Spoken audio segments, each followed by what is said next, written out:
Blog Talk Radio.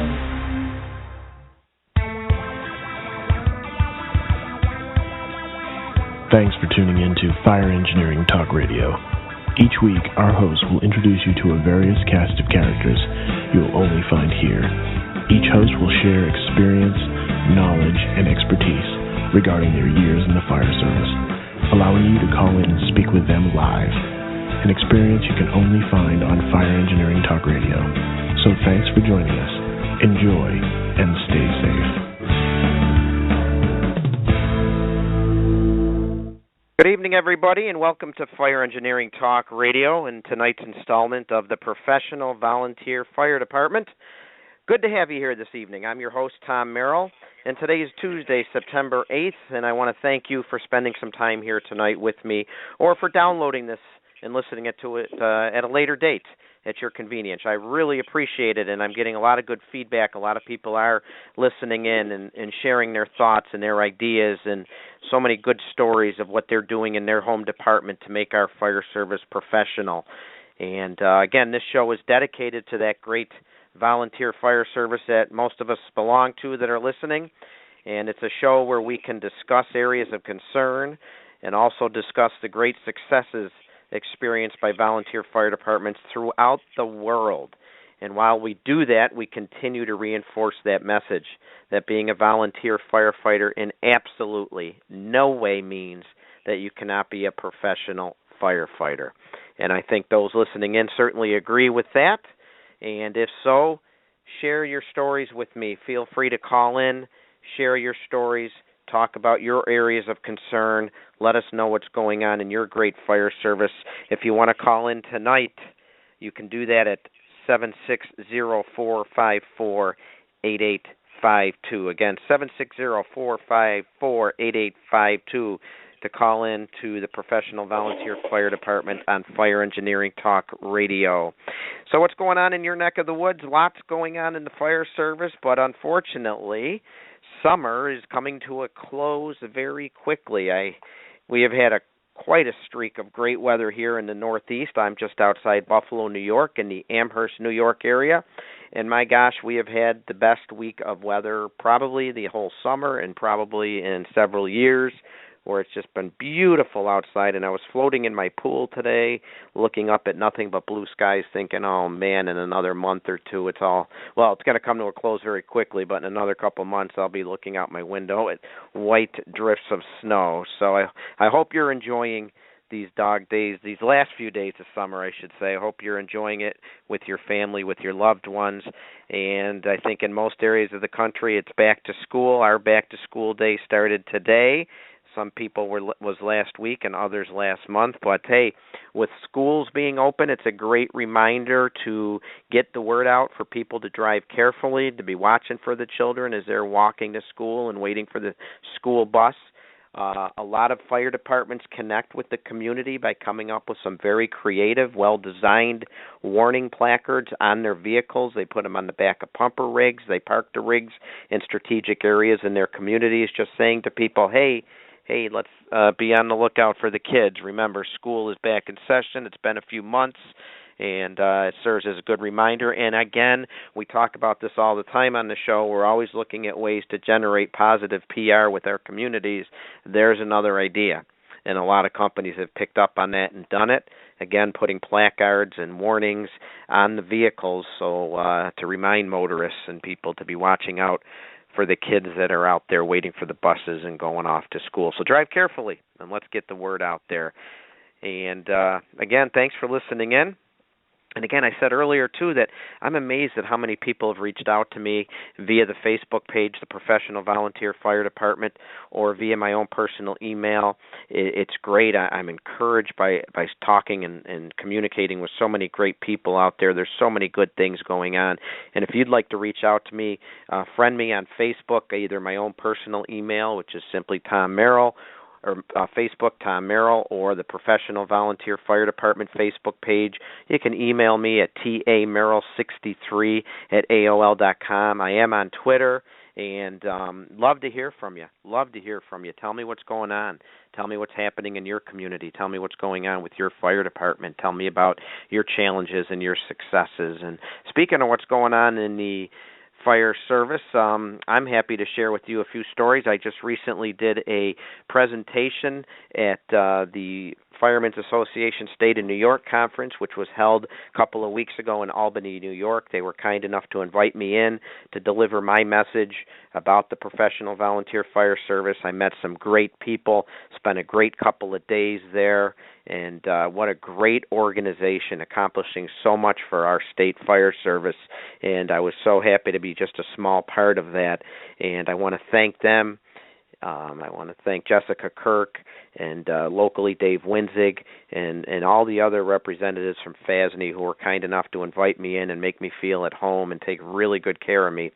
And then I'd like to thank all the people that came to the class. I had a great attendance at the class, met a lot of nice people, and had a real good conversation with them regarding professionalism in the volunteer fire service. And I enjoy doing that. If anyone would like me to bring the presentation out their way, please feel free to get a hold of me, again, via email at tamerrill63@aol.com. Contact me on the Professional Volunteer Fire Department Facebook page, and I'd love to bring it out to you. I'm doing it locally here in another couple of weeks. In October, one of our local chiefs associations is bringing me in to talk about it, and I am going out to Suffolk County, New York in January for a chiefs conference out there, and I will be back at FDIC in 2016 doing my 4-hour presentation. I can do a 2-hour, I can do a 4-hour, whatever you'd like. I'd love to bring it out because I love talking and sharing the success stories and also all the great stories about the professional service being provided by volunteer fire departments, and love meeting everybody and enjoying this great camaraderie and brotherhood of the fire service. So feel free to get a hold of me and give me a call. I'd love to do things like that and help you out. And what else is going on in this great fire service? Well, on a somber note, what's quickly approaching 9/11? September 11th, folks. It's only 3 days away. And how quick time goes. As you know, it was 2001 when we lost 343 brothers, along with several thousand other Americans in the attacks on the World Trade Center and on the Pentagon. And I'd be remiss if we didn't say we should all take time out of our day on September 11th to remember those who sacrificed and are still sacrificing, with cancer seemingly taking survivors of 9/11 almost every day, both in the fire service, police service, and even just our citizens. And I don't think we should ever forget, if there's any way at all in your firehouse, in your community, think about not forgetting 9/11 and taking some time out of your day to pay tribute to those that didn't survive and to those that were victims of the attacks on September 11th. Please get your firefighters together, text them or call them and tweet them, whatever you do. Get them together now in the firehouse, out in the community, and let's take some time on Friday to remember those, because we just don't want to ever forget that horrible day, the sacrifices that were made, and as I said, are continuing to be made almost on a daily basis, with cancer taking so many of the survivors. And I think it's important. So please keep that in mind. Keep that thought and see if there's something you can do in your firehouse and with your chief's organizations, with your neighboring departments, whatever you need to do. It was a rough day. And September is also, in addition to the ceremonies and remembrances for 9/11, it's also a National Preparedness Month. And this is something that's put on by the agencies to just try and make our communities a little better prepared and to raise awareness and discuss steps that residents in our communities can take to be better prepared for disasters. And the National Volunteer Fire Council, again, is at the forefront of this, and they have resources to help departments and communities prepare for disasters. Every week they're focusing on being prepared for another emergency or another disaster. Last week was flood emergencies. This week they're focusing on wildfires. Next week it'll be hurricane. And week 4 is power outages. And it's something that, again, if we want to engage with our communities, we're looking for ways to engage with our communities. This is something that can be done. We can put together some nice programs. We can get it out in the community. We can use our social media presence to advertise the importance of being prepared and discussing steps that can be taken both in our departments and also in our communities to be better prepared. So check it out. There's some great information on the National Volunteer Fire Council website. And again, September is National Preparedness Month, and it's all about taking steps to make sure our communities and our people are better prepared if floods, wildfires, hurricane, power outages, or anything like that affects our community. It's a great way to engage with our communities to show them that we're caring, that we're connected, that we're engaged, and that we're professional in how we approach the job and we approach taking care of our citizens. And along with that, please do not forget that Fire Prevention Week is right around the corner. It's October 4th through 10th. The theme this year, hear the beep where you sleep. Every bedroom needs a working smoke alarm, and I think you would certainly agree with that. There's a lot of great resources out there. Whether you just go online and put it into your computer, you'll get directed to tons and tons of information. Probably the best is the United States Fire Administration. They have a ton of resources to help spread the message about smoke alarms, home fire escape planning. And again, this is something we shouldn't take lightly, folks. This is something we should get connected with and engaged with. Again, when we want to connect with our communities, have an open house. Invite the public into your firehouse. You can do fire safety demonstrations and displays. You can teach them about what they can do in their house to properly plan and make fire escape plans and proper placement of smoke detectors.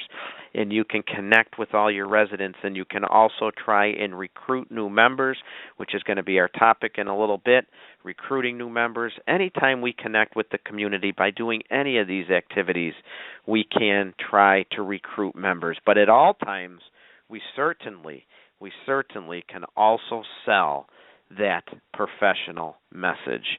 So Fire Prevention Week, October 4th through 10th. Hear the beep where you sleep. Every bedroom needs a working smoke detector. Please take advantage of that. Did you know, and most home fire deaths occur at night between 11 p.m. and 7 a.m. Today, 3 of every 5 fire deaths are still in homes that do not have working smoke alarms. So they truly can be the difference between life and death. Hey, if possible, folks, connect with your local hardware store. Some of you that have bigger chain stores in your community, such as a Home Depot or a Lowe's, stop in, talk to management. See if they can provide you with free smoke detectors to give out at your open house, to take with you on the apparatus. So when you go to these medical calls, here's an idea. At every medical call you go on, if it can be done appropriately, test the smoke detector that you're passing underneath, maybe at the end of the call. I know it can't be done every time, but why not do it when you can? Show that you're concerned. Carry batteries with you in case they need a backup battery replacement. Connect with the hardware stores in your area. See if you can get some donated. I know a lot of companies have had great success getting smoke detectors donated, and then they carry them with them on calls and they give them away at their open house. Bottom line, 3 of every 5 fire deaths occur in homes that do not have working smoke detectors. Publicize that. Get it on your social media site. Publicize it during Fire Prevention Week. Have an open house. Talk to your residents about that and those stats. Hey, I don't know if you noticed last week, it might have been the week before, the official 2014 line of duty death statistics were published. They came out, and it's never fun reading those, but as a tribute to those who paid the ultimate price, we can learn from these. I've said it on every show, I think. I'll continue to say it. Read these reports. Learn how our brothers and sisters have paid the ultimate price in our fire service, and honor them by presenting drills and presentations in your department, remembering them, but learning the lessons that they taught us. That's what they would want. That's what we can do to honor them. And last year, the good news we're on a downward swing. 64 official line-of-duty deaths last year. That's down from 97 in 2013, so that's great. We'd like to see it go even lower, of course, because it's still 64 too many. There's also some good news that there's a very good decrease on the fire ground. Less have died on the fire ground last year than in the recent past were died on the fire ground. And out of the 64 deaths, 34, so over half, were our brothers and sisters in the volunteer fire service. What's still looming large? What's still taking our brothers and sisters at a very large percentage? It's sudden cardiac events, 36 of the 64, or fully 56% of the total were due to sudden cardiac events, mostly heart attacks. So again, we're going to talk about the importance of taking care of ourselves, establishing health and wellness programs. People, we can't take it lightly. We need to be prepared to do the job. We go from 0 to 1,000,000 miles an hour in a split second, even worse when we're getting out of bed at 2 or 3 in the morning. We need to make our bodies best prepared as possible. We need to take it seriously. We need to address how we eat, how we exercise, how we rest. It's a very, very serious subject that sometimes we overlook in the volunteer fire service. Stop it. Take it seriously. Get together. We do, I said at my FASNY convention that just came out, I was just talking on this subject, and I said, we do so much together in the volunteer firehouses, don't we? We do so many things together. And the other thing we do is we influence each other so much. You're going to do a roof, someone's going to tell you what shingle to buy. You're going to make a home improvement, so you redo your bathroom, someone's going to tell you what faucet they bought that really worked well. Am I right? I know you know I'm right. Let's do the same thing with physical fitness. Let's get together and walk. Let's get together and run a 5K. Let's get a small team together and run a community 5K. Let's drill. Let's have a drill night dedicated to health and wellness. People, we need to take it serious. 56% of the line-of-duty deaths last year were sudden cardiac events. We need to take it serious. On a good note, in addition to the decline in the number of deaths, road vehicle crashes, which in years past was often very high on the list, usually the second most frequent, it was low last year, 7 fatalities. I believe that's the second lowest it's been in the last 30 years. So we're making progress in so many areas. Let's continue the good work by focusing on good, solid practices. We're going to be talking about driver training on another night, but let's continue to make focus on some of these other areas that we're losing our brothers and sisters. Let's take care of each other. And you know what else they're starting to really track is cancer. It may not go down as a line-of-duty death, but as you know, it's been talked about a lot. We're losing far too many brothers and sisters to cancer, and we need to do the right steps there to prevent cancer as best as we can by washing our gear and the other steps that are outlined, and we've talked about those on other months, and there's a lot of good information, again, on the National Volunteer Fire Service website. If you want to check that out, it's National Volunteer Fire Service. Or National Volunteer Fire Council. They got a great website that'll help you with that.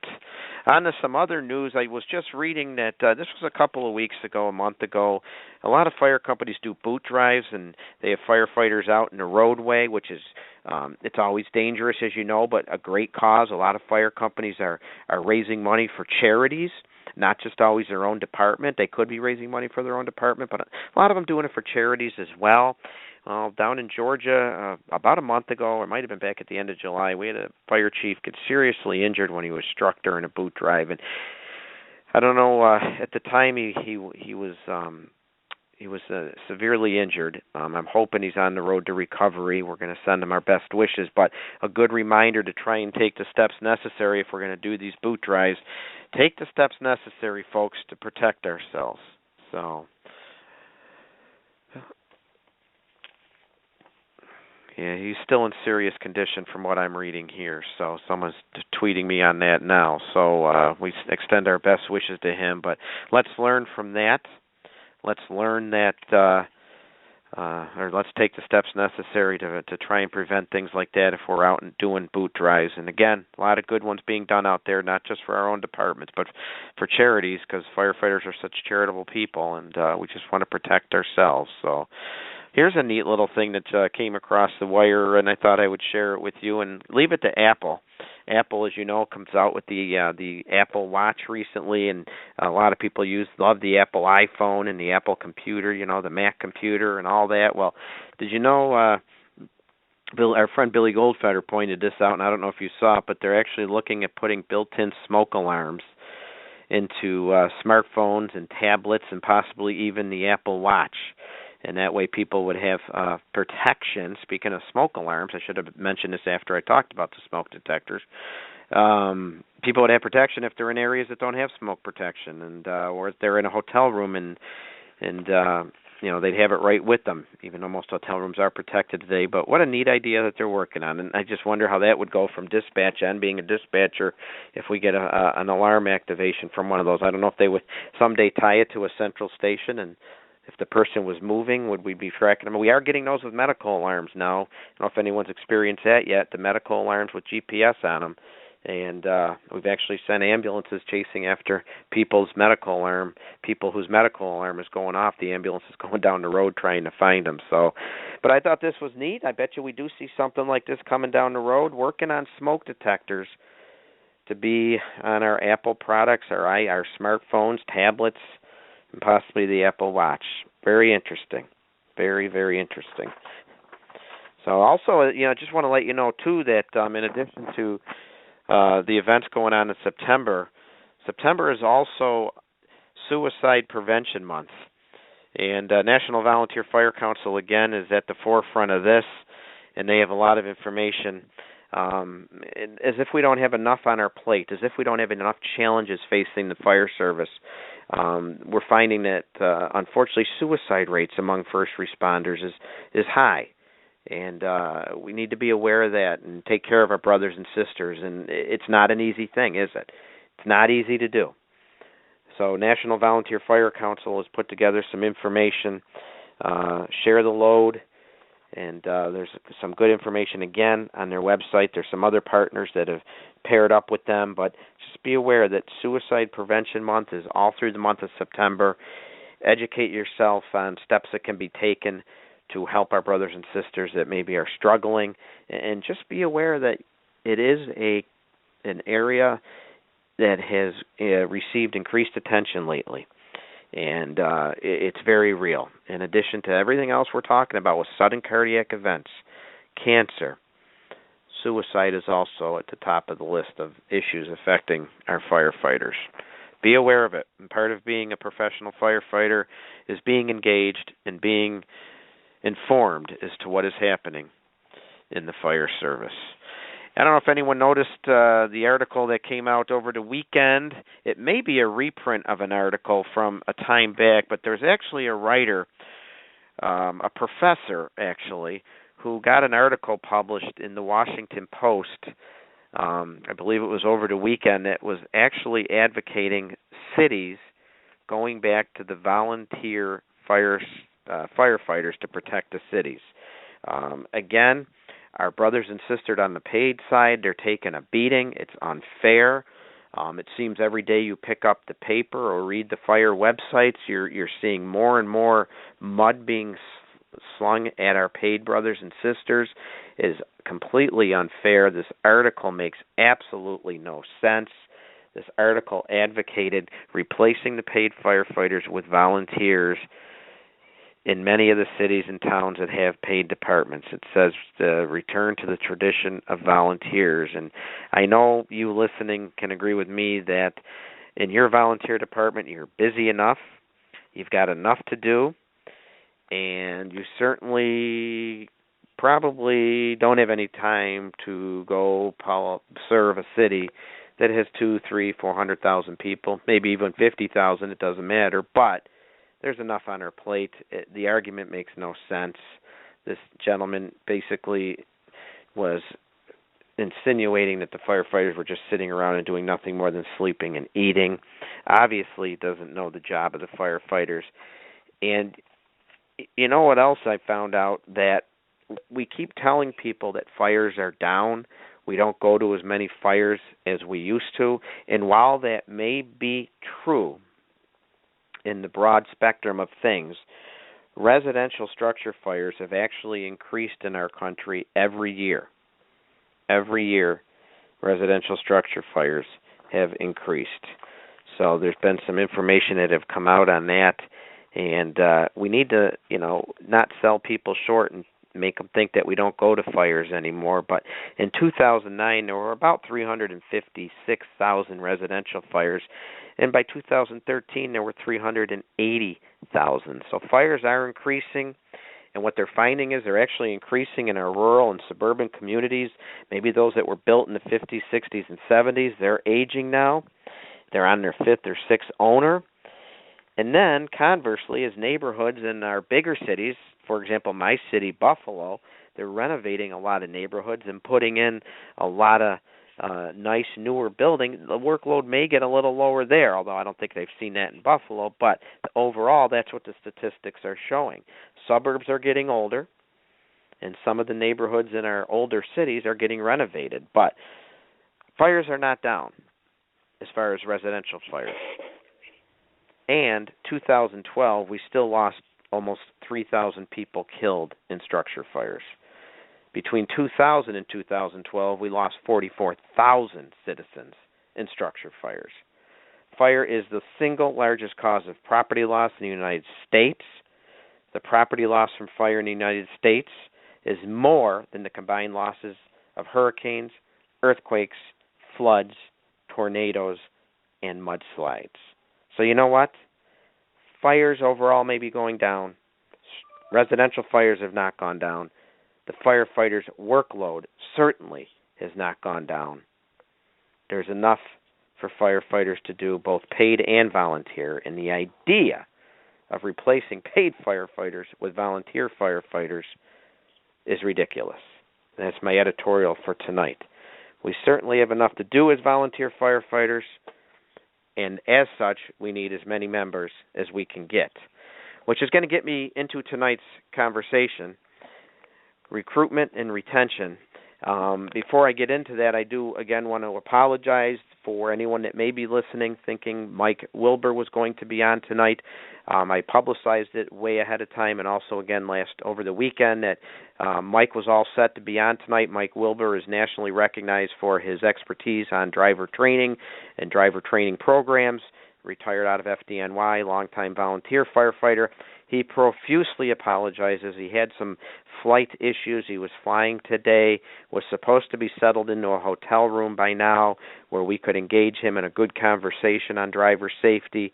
However, he had some flight delays, some mechanical problems. He should be in the air right now, so he couldn't do the show from 35,000 feet. But as I said earlier, fortunately, in the volunteer fire service, there's never a lack of things to talk about. And what we're going to talk about tonight is very, very serious. We talked about structure fires going up. We talked about the increased workload.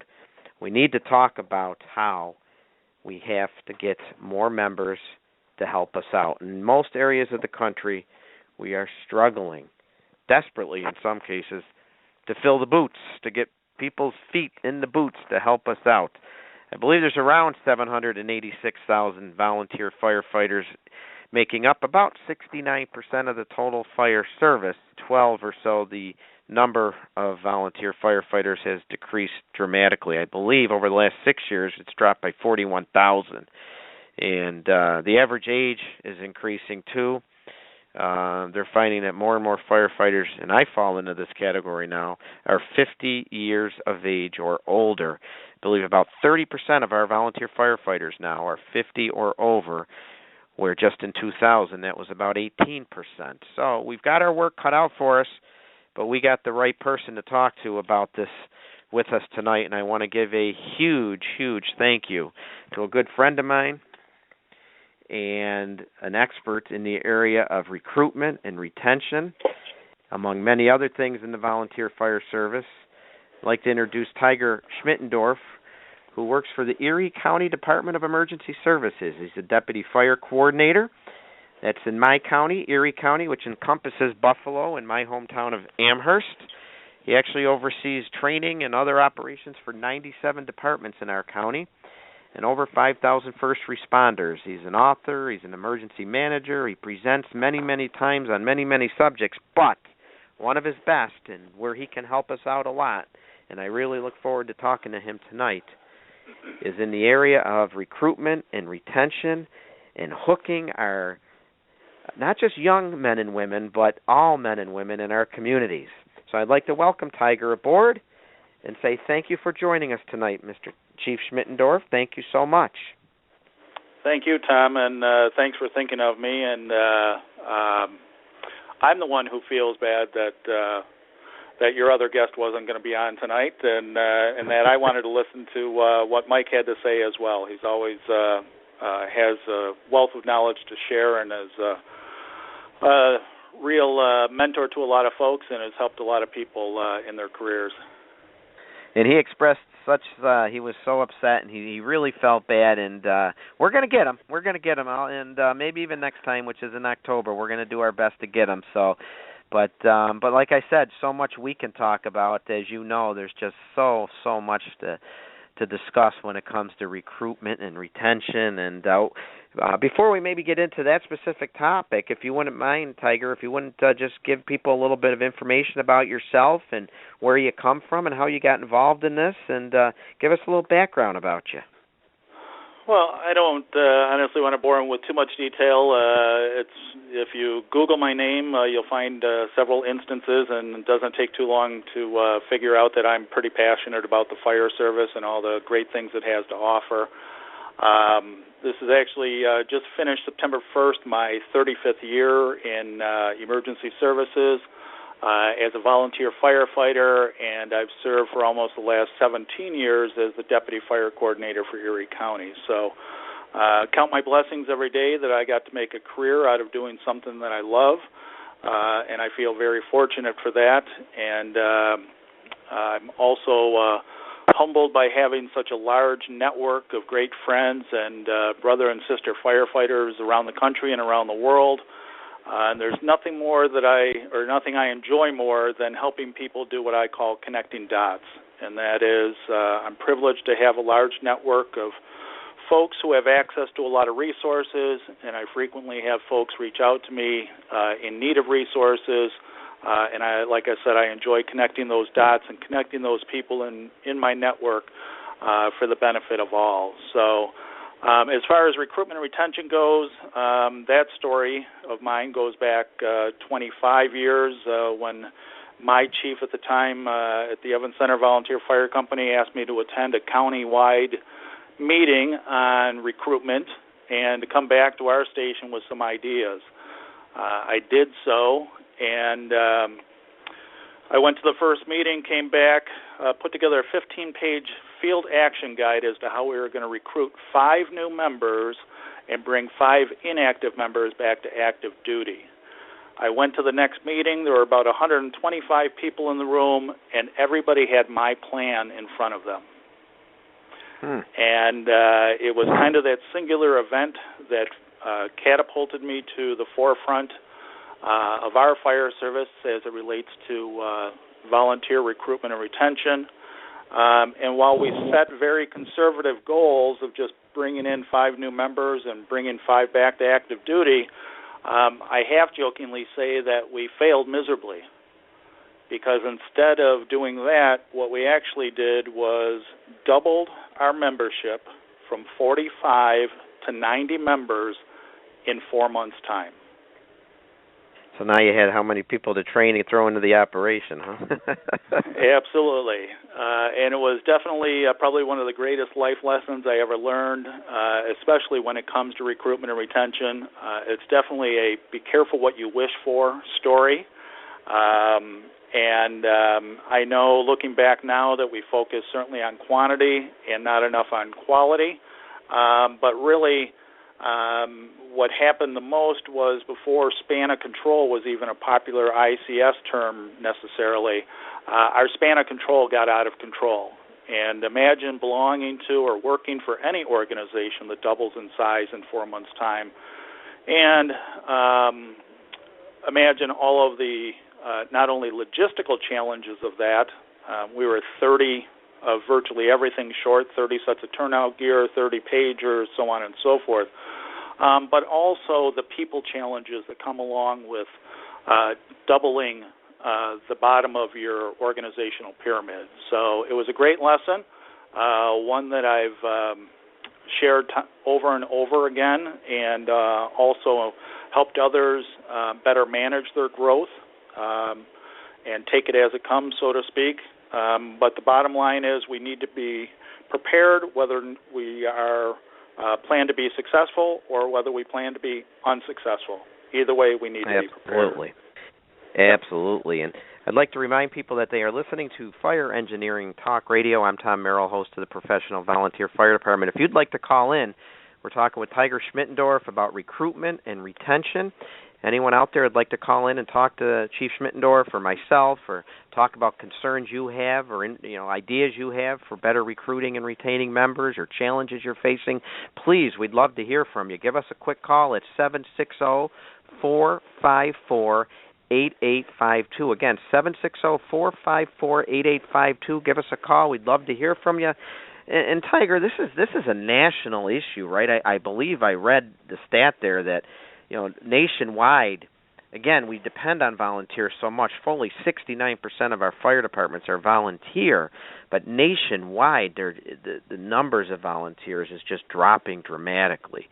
Call volume is not going down. Responsibilities are not going down, but call volume and responsibilities and everything else is increasing, but what's going down are the number of volunteers. So this is a national issue affecting all volunteer departments, right?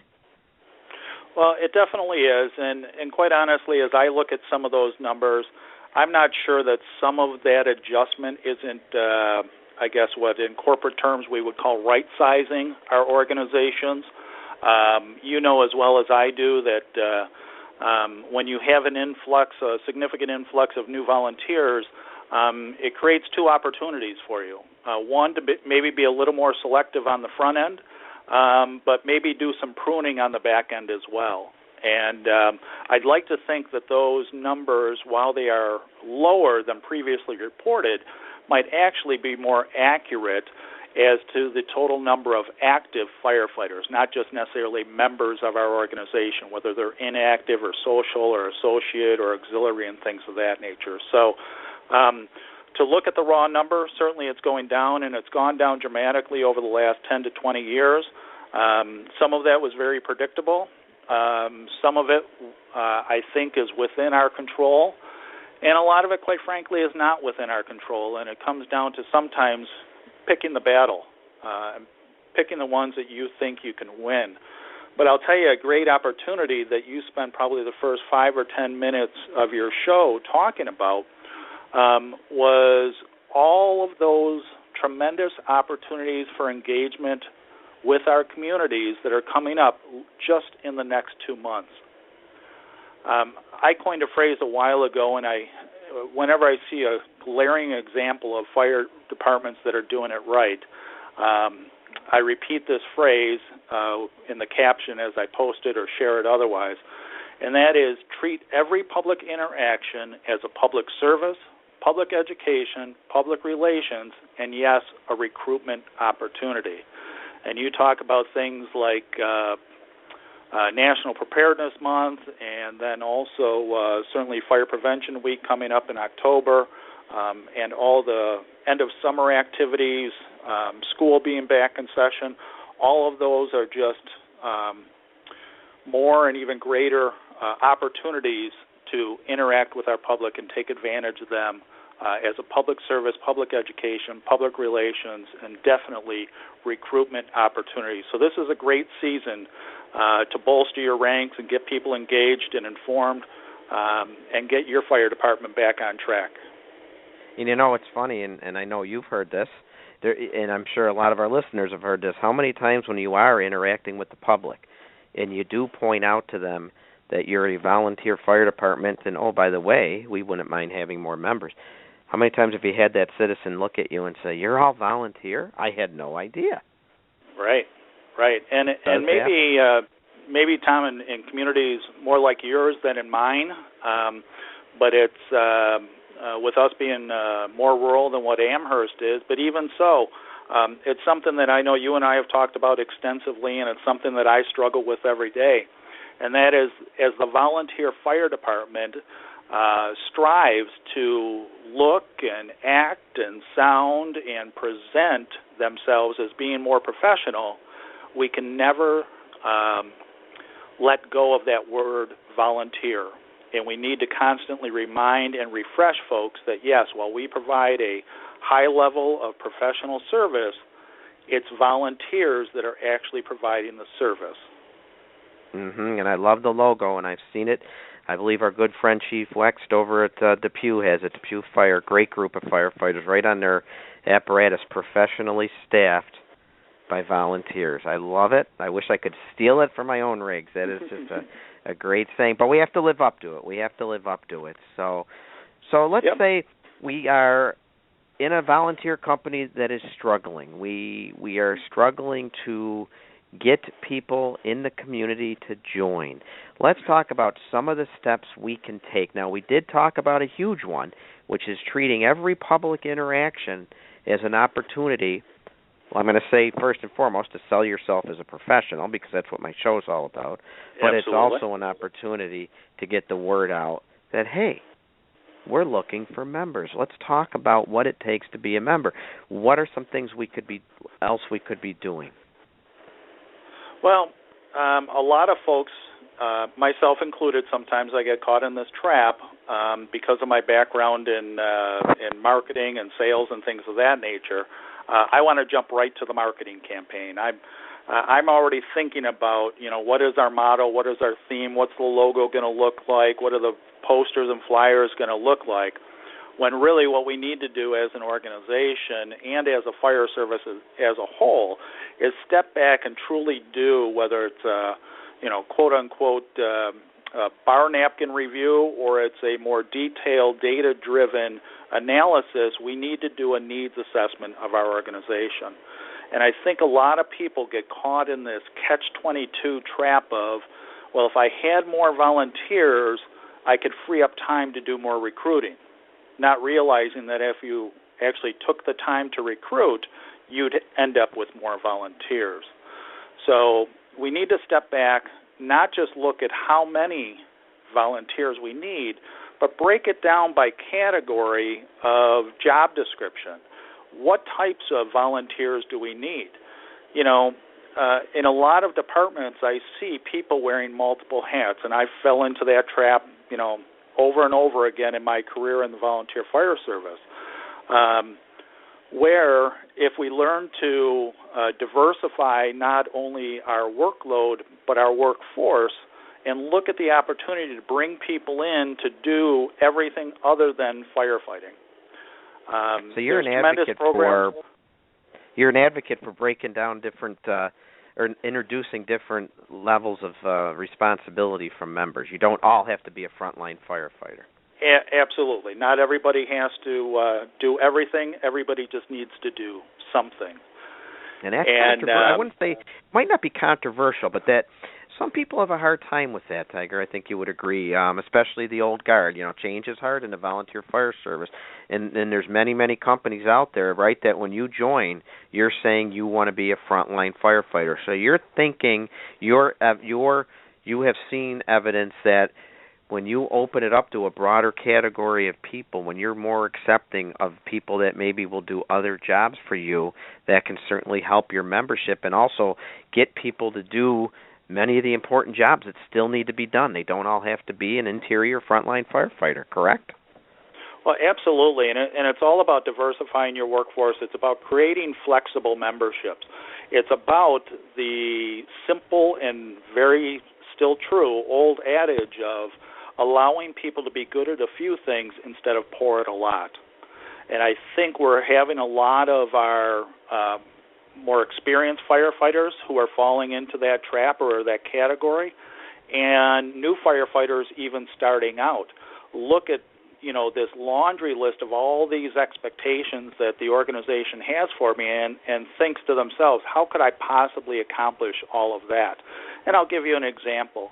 Well, actually, let me guide you in a different direction.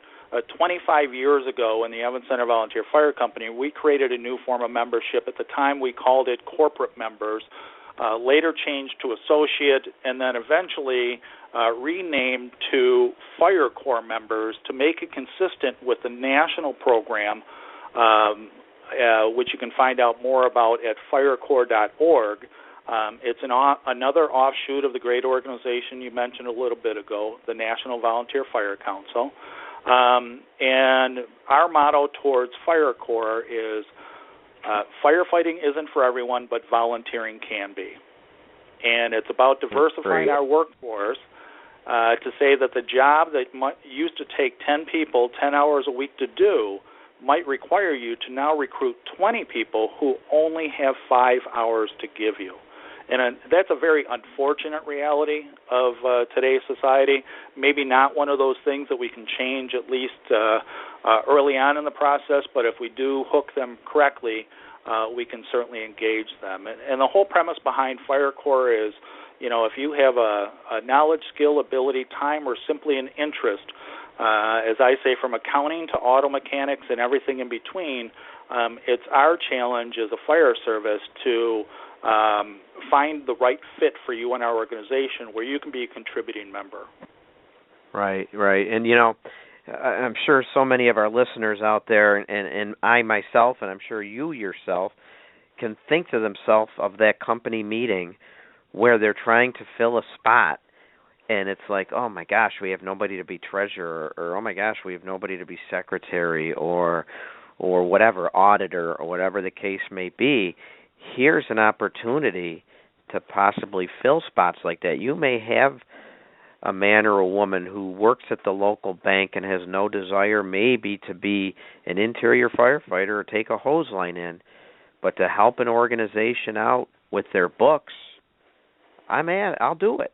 That could happen. Yeah. And this is an opportunity to expand your roster and to fill these much-needed slots. Because let's face it, sometimes when we throw people in positions that they really don't want, they're not going to do a good job for you. We had a problem years ago where our secretary didn't type minutes for the meeting, and that's important to do. and I'm sure a lot of people out there can think of the same type of story. So, not just getting the word out in the public that we need members, but opening up to a wider group of members or citizens is possibly a great answer. Yep, and the nutshell of Fire Corps, and I don't mean this in a crass sense whatsoever, but we bring in Fire Corps members, frankly, to do everything that we as firefighters didn't sign up to do. And I half-jokingly say, nobody, traditionally nobody joins a volunteer fire company with the goal of, oh my gosh, someday I really want to be the roads and grounds chairman. Or, my highest goal in the fire service is to be bingo chairman, or, take care of the pancake breakfast, or whatever the case is. And that's a whole other discussion about how many and how much our volunteer fire departments still have to do fundraising to underwrite the cost of operations, which quite honestly, in my estimation, is a slap in the face to today's volunteer. But we have to be smart about that too. But you bring somebody in who is capable of and or who simply has an interest or a will to do that type of stuff, and you take the average, and I'll be conservative, two-hatter in a volunteer fire department, somebody who's splitting half of their time between what they signed up to do, firefighting operations, and all the other stuff that still needs to be done in a volunteer fire department, administrative and support functions. We bring in a Fire Corps member and give that two-hatter 50% of their time back. And if you first take that 50% of newfound time and teach them how to give 25% back to their family, who they've probably been starving for too long, you still have increased the effectiveness of that person, that member, as a firefighter from 50 to 75%. And if math serves me right, that's a 50% increase in effectiveness. And it's just one small piece of the puzzle that we really need to look at, how we can re-engineer the workforce of delivering fire and emergency services in our community while still maintaining that it's staffed by 100% volunteers. We need to be creative. With this Fire Corps idea, which is a new idea for a lot of people, sure. Do they make these people members of the department? Do you know, like, is it different from department to department? Do they have is that up to them to design bylaws? Are they allowed to vote? Are they allowed to, have access to the firehouse at all times? Yep, it's entirely up to the organization. I know a lot of paid fire departments that also have Fire Corps members, and which kind of in a way makes them combination departments. And it does vary by department. In my department, you can rise to the rank of president of the organization as a Fire Corps member, but you can never hold a line office because that's not what you've been trained to do, and so on and so forth. Also, when it comes to the benefits, there's a dividing line between the benefits that our active firefighters who put their lives on the line get or are eligible for, and the benefits that the Fire Corps members are eligible to receive, but they know all of that up front going into the equation and into the conversation. Wow. Gosh, we've been talking, two big areas there we covered in the last few minutes, and we haven't even hit the top of the iceberg or gotten far from the tip of the iceberg yet and regarding recruitment and retention. And again, this is Fire Engineering Talk Radio, and this is Tom Merrill talking with Tiger Schmittendorf, Erie County Deputy Fire Coordinator, but also a absolute wealth of knowledge and expertise on recruitment and the volunteer fire service. If anyone gets a chance to check out his presentation from the Xbox to from the Xbox to the firehouse, engaging today's firefighters. From the Xbox to the box alarm. Yeah, from the Xbox to the box alarm. Engaging today's firefighters. Lots of great information. I've had a chance to sit through that presentation at FDIC, and just so much good information. And sometimes, though, when it comes, and if anyone would like to call in, by the way, have a question or concern, again, that number 760-454-8852. We'd love to hear from you. I'm sure Tiger could solve your problem right tonight here on the internet. So feel free to call in. But speaking of solving problems, so many times our well-intentioned politicians, their answer is to throw money at things.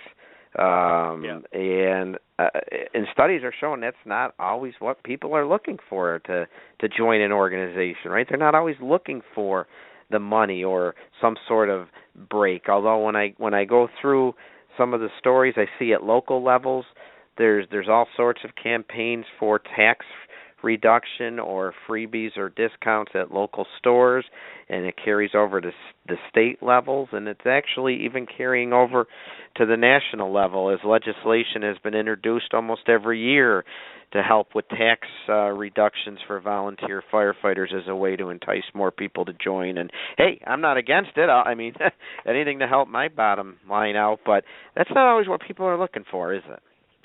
No, it's not. And my experience has been the people who join specifically for those reasons or those benefits, quite frankly, most often are not in it for the right reasons. It has to start with personal internal motivation. You have to want it. You have to want what it takes to be a volunteer firefighter today. On the other side of that coin, though, I have seen instances where those are definitely good retention tools. I'll give you a case in point myself. I think I just started my final year that I have to earn in our length of service award program for our volunteer fire department. So after 25 years of service, I will no longer have to earn in that, and then upon reaching retirement age, I'll be able to collect those benefits. I won't lie to you. I'm monitoring my activity levels very closely to make sure that I get through my 25th year and earn the points necessary to get the full benefit of all 25 years. So that's a retention incentive to me.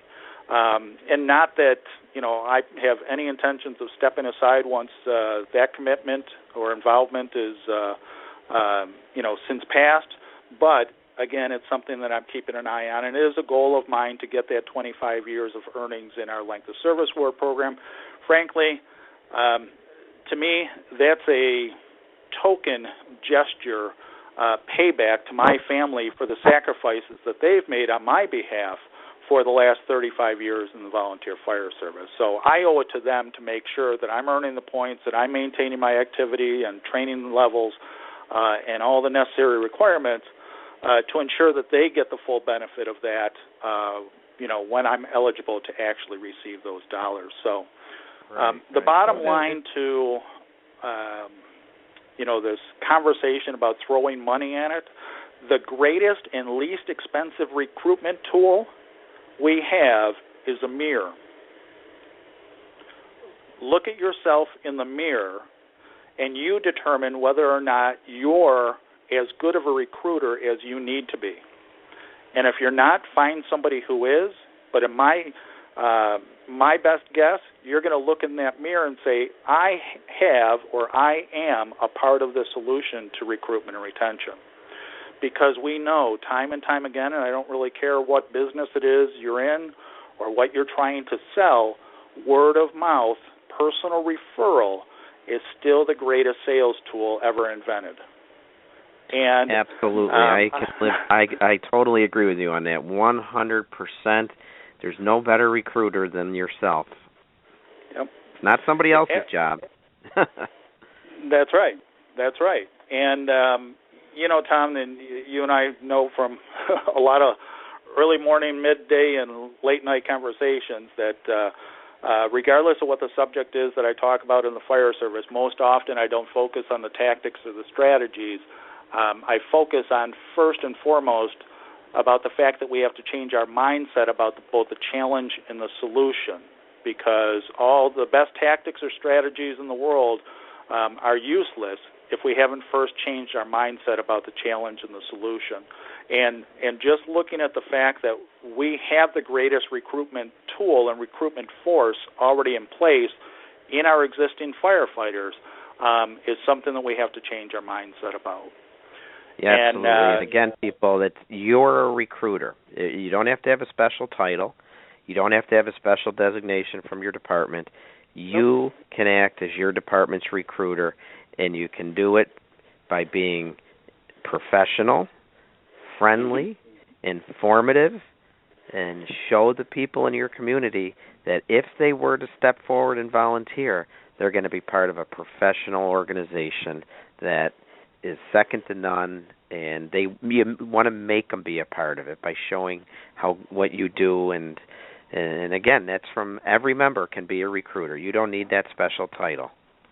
Yep, and you also don't need the authority or the kick in the pants to go out and recruit. Everybody, it's within all of us to perpetuate our organizations. I penned a document literally 14 years ago. I called it my Tiger's Top 10 Commandments for Recruitment and Retention. And number 10 is, when searching for the ultimate recruit, think of the person you would want to serve with or be saved by, and then go out and get them. Think of the person you would want to serve with or be saved by, and then go out and get them. And any leaders out there, you can help spread that word to your membership via your regular monthly report, if you do a newsletter, or just word of mouth. Start letting your members know that, help sell the message and help get the word out that you're looking for members. And I think you'd agree with me too. Part of a well-designed and a well-implemented recruitment program is people don't want to wait. Once they express interest, there should be some information provided them pretty quickly. There should be a well-choreographed system in place to at least get them in and sit down to talk to them and show them what it's all about. And don't your studies show, too, especially with the newer generation, they're used to instant results, instant information, and they don't want to be sitting around for 2 or 3 months, right? Absolutely. And unfortunately, we're slow to adapt and change to some of those principles. It's like the sign hanging on a firehouse wall in Backdraft. At the time, 150 years of of tradition unimpeded by progress. Yeah. We're slow to change sometimes, but I know a lot of departments that have a great social media and website integration program, but most importantly, they have a very responsive recruitment process. And I've worked with fire departments to help map out every single step of that process, look for where we can create efficiencies, look for where we can, most importantly, look for every single opportunity to engage the prospect through the entire process. And in my Xbox Live classes, I'll ask the audience, on average, how long does it take to get somebody, from inquiry to application to onboarding in your department? Is it 30 days, 60 days, 90 days, or longer? And in some departments, it's longer than that. It's 120 days or more. Wow. And I'm okay with that as long as within whatever that time span is, you seek out every single opportunity to engage with that person, not just via email, not just via phone calls, but truly in person. And when you get to that point, when that's part of your routine and your process of onboarding, what you're going to find is that value comes in two different ways. One, tremendous value comes to the prospect in that all of those opportunities for interaction provide them with an opportunity to test drive your organization, to make sure that it's the right decision for them, to make sure that it's the right fit for them, and to make sure truly that they're going to have the time commitment. The other thing it does for us is it gives us an opportunity to test drive them as well. And some departments are big on bringing family in too, not just. Absolutely. And some have actually gone to the house rather than have the prospective member come to the firehouse. The membership committee or review board or whoever it might be goes to the prospective member's home to meet with the family as well.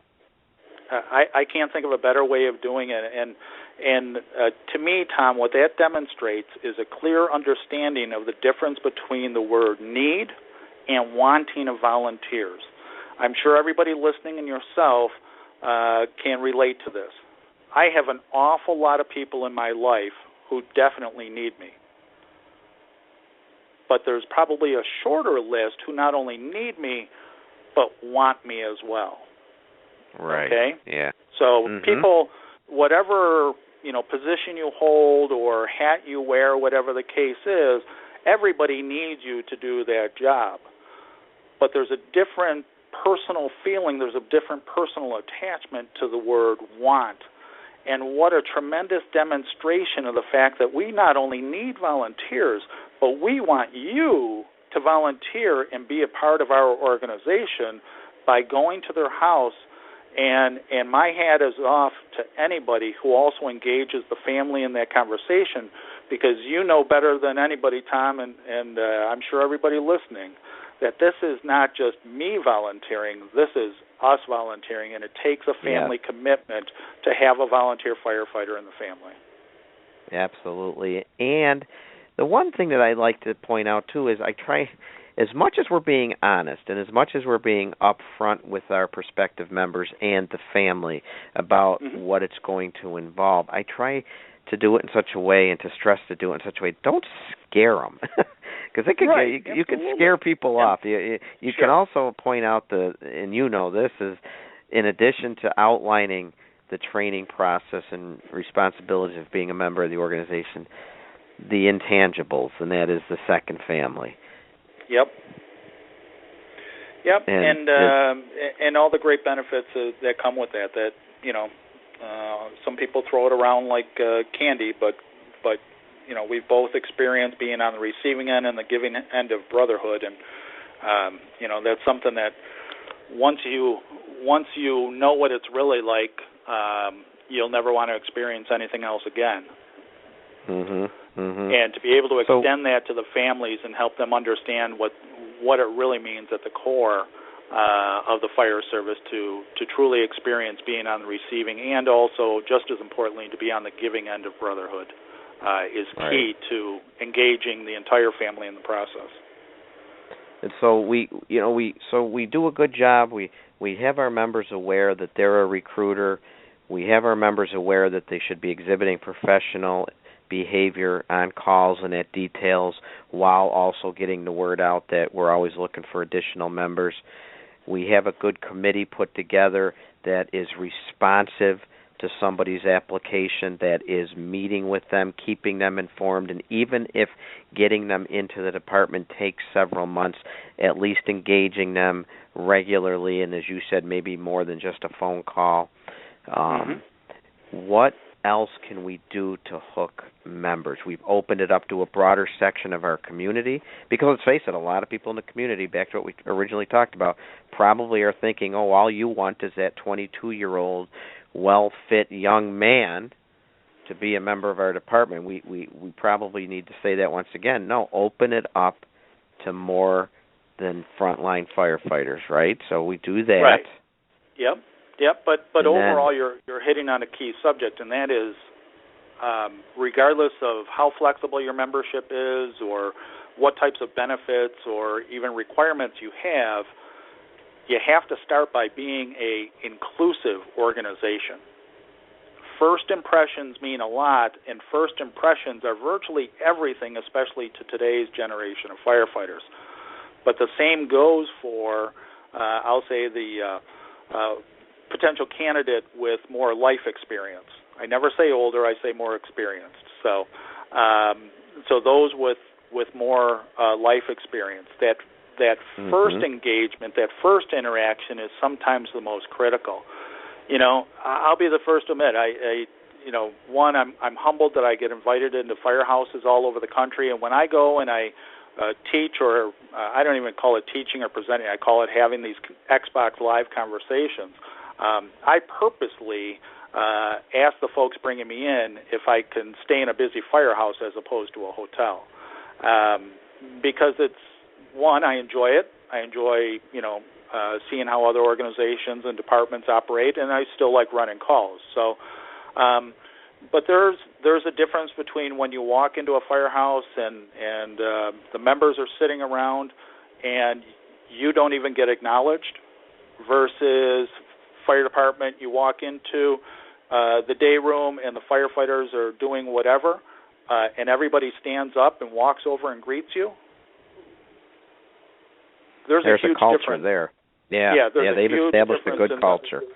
That's right. There's a huge difference in the message that they're sending you as a prospective member. And people come into your door, we have to realize, already have more choices than ever before for their time, how they want to spend it.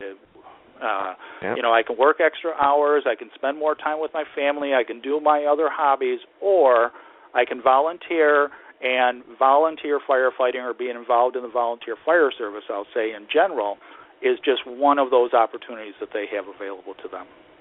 And we have to be mindful. We had a young member leave our department due to a job relocation, and he came back recently for a function, not a fire department function, but a wedding, and he stopped at the firehouse to say hi to everybody, and when asked the natural question of how's the new firehouse you joined, how did you find a local volunteer fire company to join, his answer was he had been to that firehouse 3 times, and all 3 times walked away with the feeling that they didn't want him. There was no application they could give him. He was very disappointed, and at that time he still hadn't joined, and then he went online to try and get an application. He couldn't even get an application online.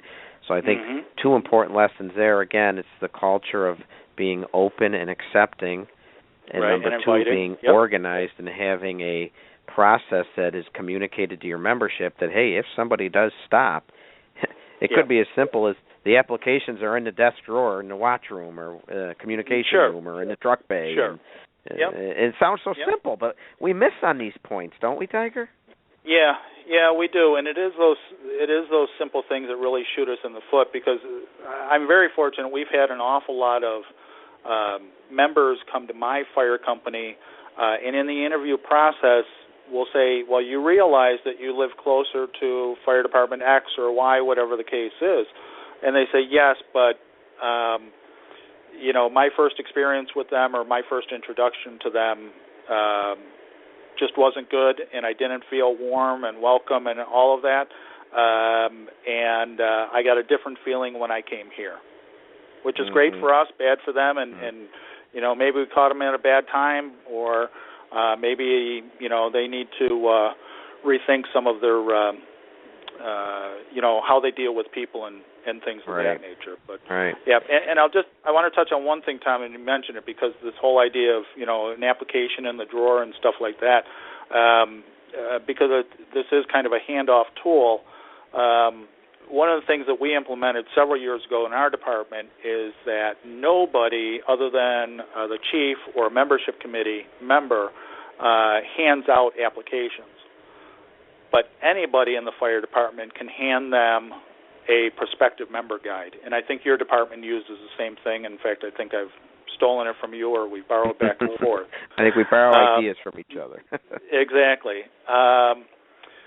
And the prospective member, in our case, it's about 6 double-sided pages that basically tells you everything you ever wanted to know about both the expectations and the benefits of belonging to our fire department. But the most important component to that prospective member guide is, on top of it, there's an inquiry sheet that tears off. That's the only responsibility Joe Fireman at the firehouse has when somebody comes and asks for more information. And that is, they collect that basic contact information for follow-up, tear that off, that goes in the mailbox of the recruiter, and then they give that member the prospective member guide. What's your reason for that? You want to ensure a continuity in what information is being provided and ensuring that the correct information is provided? That's definitely one of the most important reasons for utilizing a prospective member guide. The other side of it, it's a tremendously efficient and cost-effective packet of paper. Those 6 pieces of paper, I'll be generous and say they cost you 50 cents. Well, if done properly, prepared properly, shared properly, it's going to demonstrate for that person, you know what, this is a lot more than I thought it was. It's probably not right for me. Problem solved. We don't move further in the process. Or by going through it and understanding it and wanting to learn more, it motivates them to come back and say, yeah, you know what, I have a couple of questions. I'd like a couple of things clarified, but I'm ready to move forward in the process. That's a pretty darn good 50-cent investment. Absolutely. And did you say, was there a phone number collected for a phone call then from the recruiter, correct? Yep, phone call, email, home address. And I can't believe how many times and it's even happened in my department where somebody did give out information, and we don't employ that tear-off sheet, and it's something I'm definitely going to consider. But people have said, we had someone take an application, or I gave out an application, or I gave out the information booklet. Great. Right. Where's their name and number? Oh, I didn't get it. Oh, yeah. Wow. Because sometimes all they need is that one phone call to hook them. Yep. They may be debating, and they're just waiting for that one phone call, or maybe have that one question answered. And then, like you said, so many other things are competing for their time, so that booklet gets pushed to the side of the desk. And before you know it, it's buried under papers. And before you know it, it's buried under more papers. And 6 months down the road or a year down the road, oh, yeah, remember I was saying, forget it. Where one phone call could have solved it, could have gotten you a new member. Absolutely. And whether they noticed that anybody took their information or not, there was probably some type of assumption or at least an expectation on the part of that person who demonstrated interest that somebody would be following up with them, right? Absolutely. Yeah. And when you don't, what message does that inadvertently send? We're not interested. We don't care. So why should I be interested? Exactly. Such as our guy who is waiting still. Yeah. Yep. Absolutely. Our former member who can't get in that local company. Yeah, and that's extremely frustrating for everybody.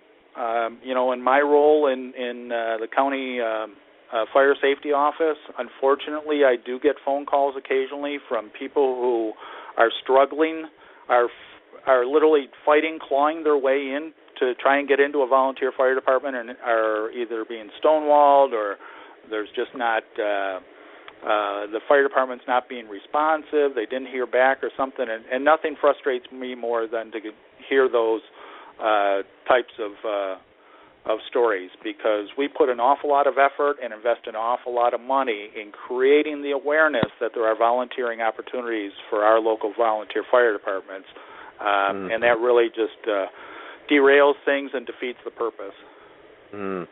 I'd just like to take a minute, Tiger, and just remind our listeners that they're listening to Fire Engineering Talk Radio in this night's installment of the Professional Volunteer Fire Department. And I'm Tom Merrill talking with Tiger Schmittendorf, who has a great presentation from the Xbox to the box alarm, which deals with engaging our volunteers today, and has a lot of great ideas on recruitment and retention. And if anyone would like to call in, have a question for us or information, or would like to talk about what you're doing in your department, again, the number is 760-454-8852. We'd love to hear from you. And Tiger, I got a question for you, and I don't want to put you on the spot, and I don't know if you've come across this, but I'd like to get your opinion or your input on this. And okay, so we're sitting down at the table talking to a new member or prospective member, or we do have a new member, and he's been in for a few months now. What do you notice around the country when it comes to responsibilities? In other words, we are doing a lot to try and recruit members and to try and give them an environment that is a friendly environment, an environment they want to be a part of.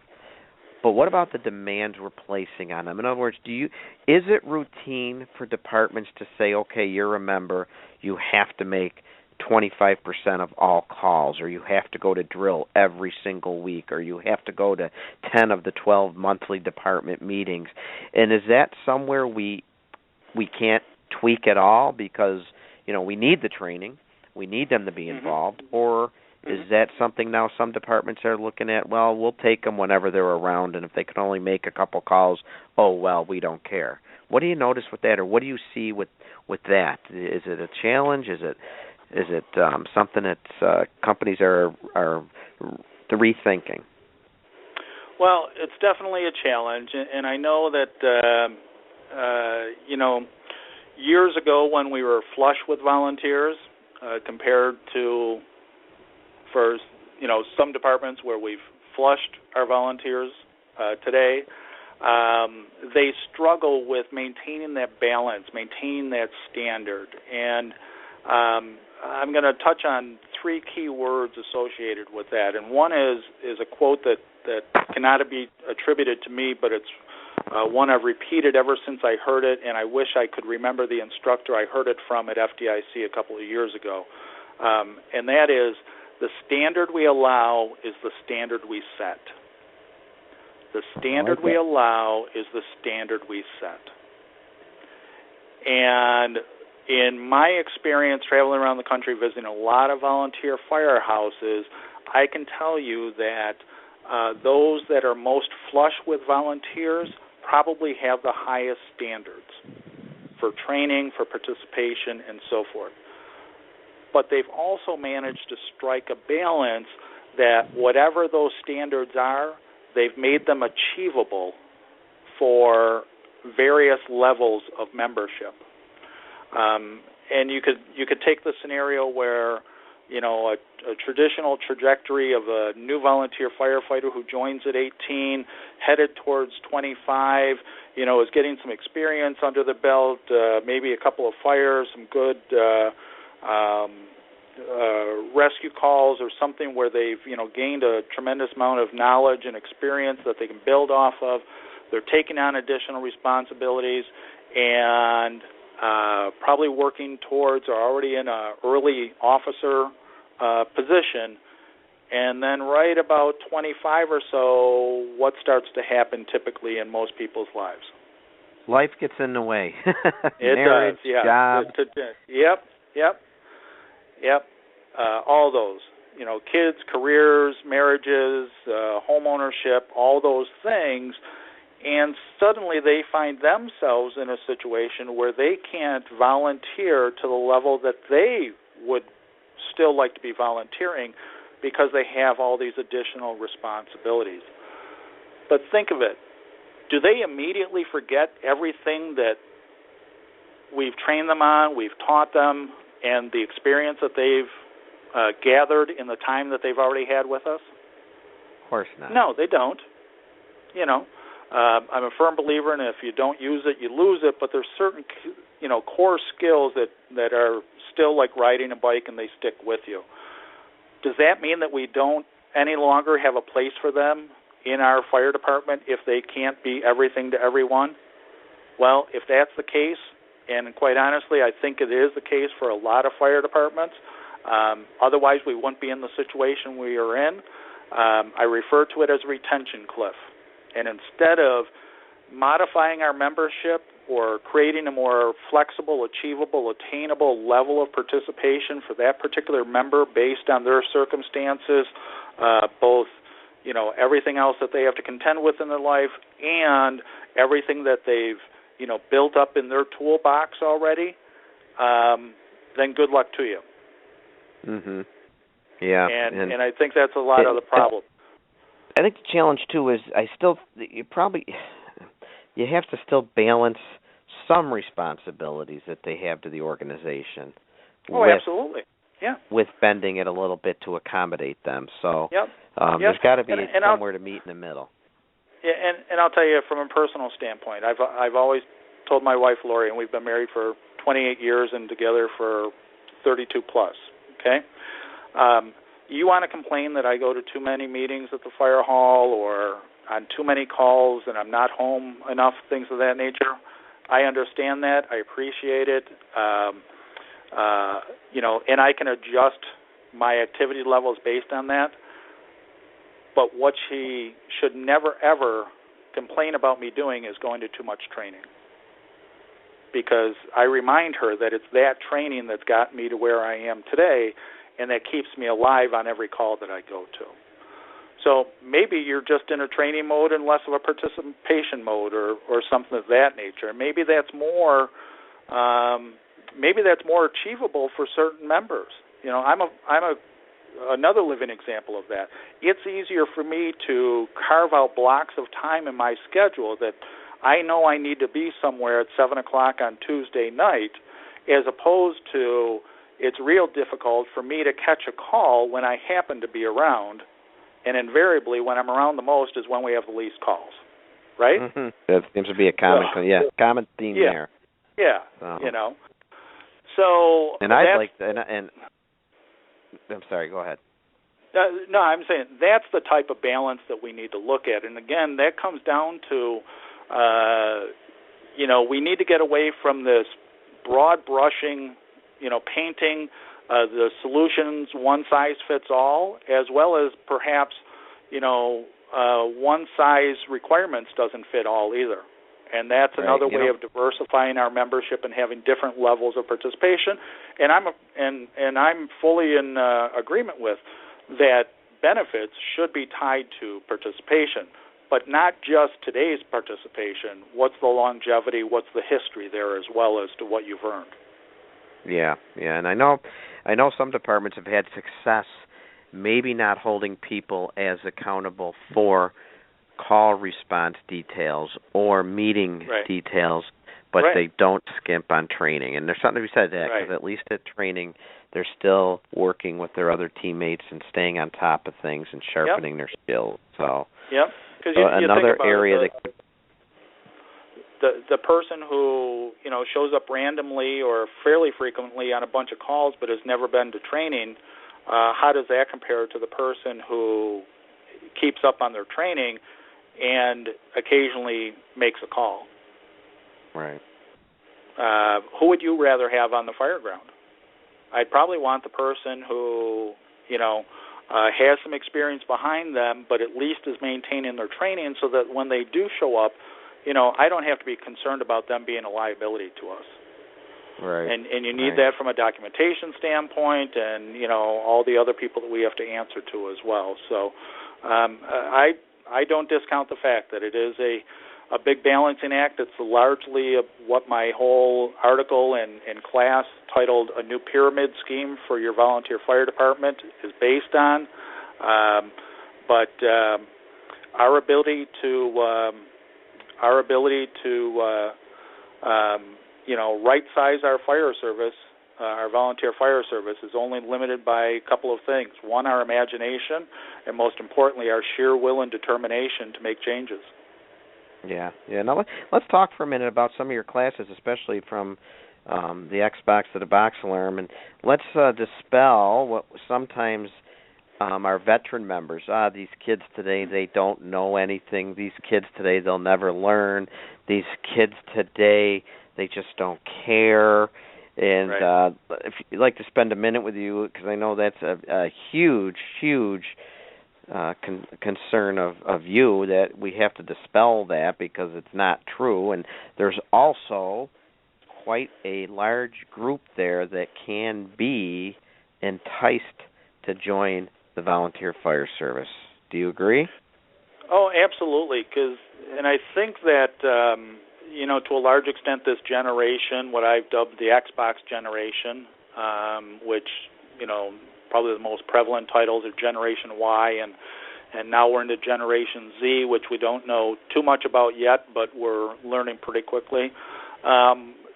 They get a bad rap because they're probably one of the most labeled, tagged, and definitely stereotyped generation ever.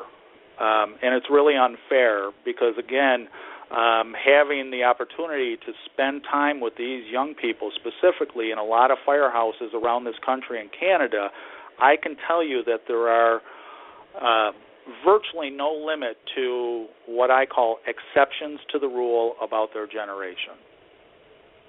And my whole they're also premise, one of the most educated generations. Well, too.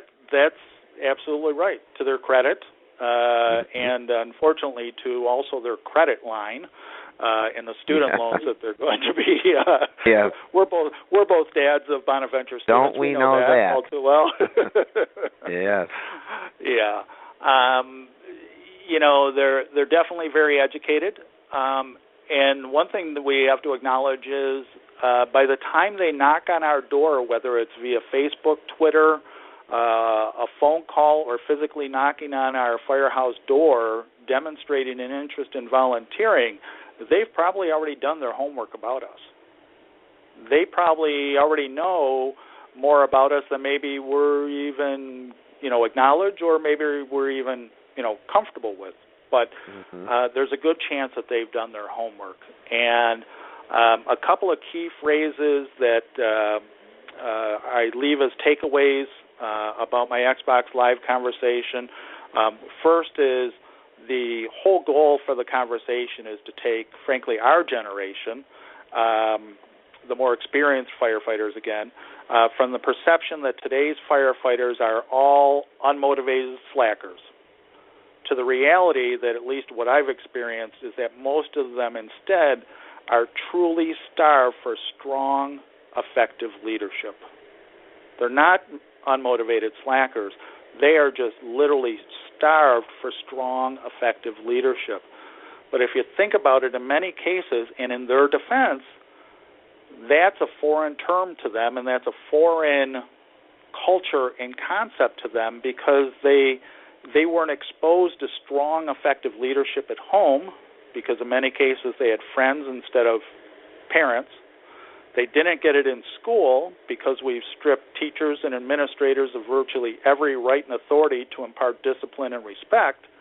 So when they get to our firehouse door, it's not only a rude awakening for us, it's a rude awakening for them as well. But I can tell you, it really leads into the next takeaway statement from my Xbox class, and I tell folks, if you remember absolutely nothing else from our conversation, remember this, that the greatest expectation of this generation is to be given clear expectations. The greatest expectation of this generation is to be given clear expectations. And Tiger, if I may, this goes right into, okay, we've hooked some members, we've met with their family, we've explained what it's going to take to be a firefighter. Now what I like to do is after they get into the department, to me, there's nothing better, and it may have been covered already, it may even be in that informational book we've given them, but what a great time to engage them again. I always stress that, to me, the chief of the department and the president, or one or the other, or both at the same time, should sit down with these new members, get to know them. I think they want to feel welcome. They want to feel part of the group. But to me, that falls in with leadership as well. Get to know your people. Tell me where you work, what you do. And you may have gathered some of that earlier, but review it and let them know you're glad to have them part of the family. But here we can outline the expectations again, if it's been done already, but at least for the first time, but most likely it'll be again. But what a great opportunity, again, right off the bat, when you're sitting down to make them feel welcome. Oh, by the way, as a member of this fire department, here are our core expectations.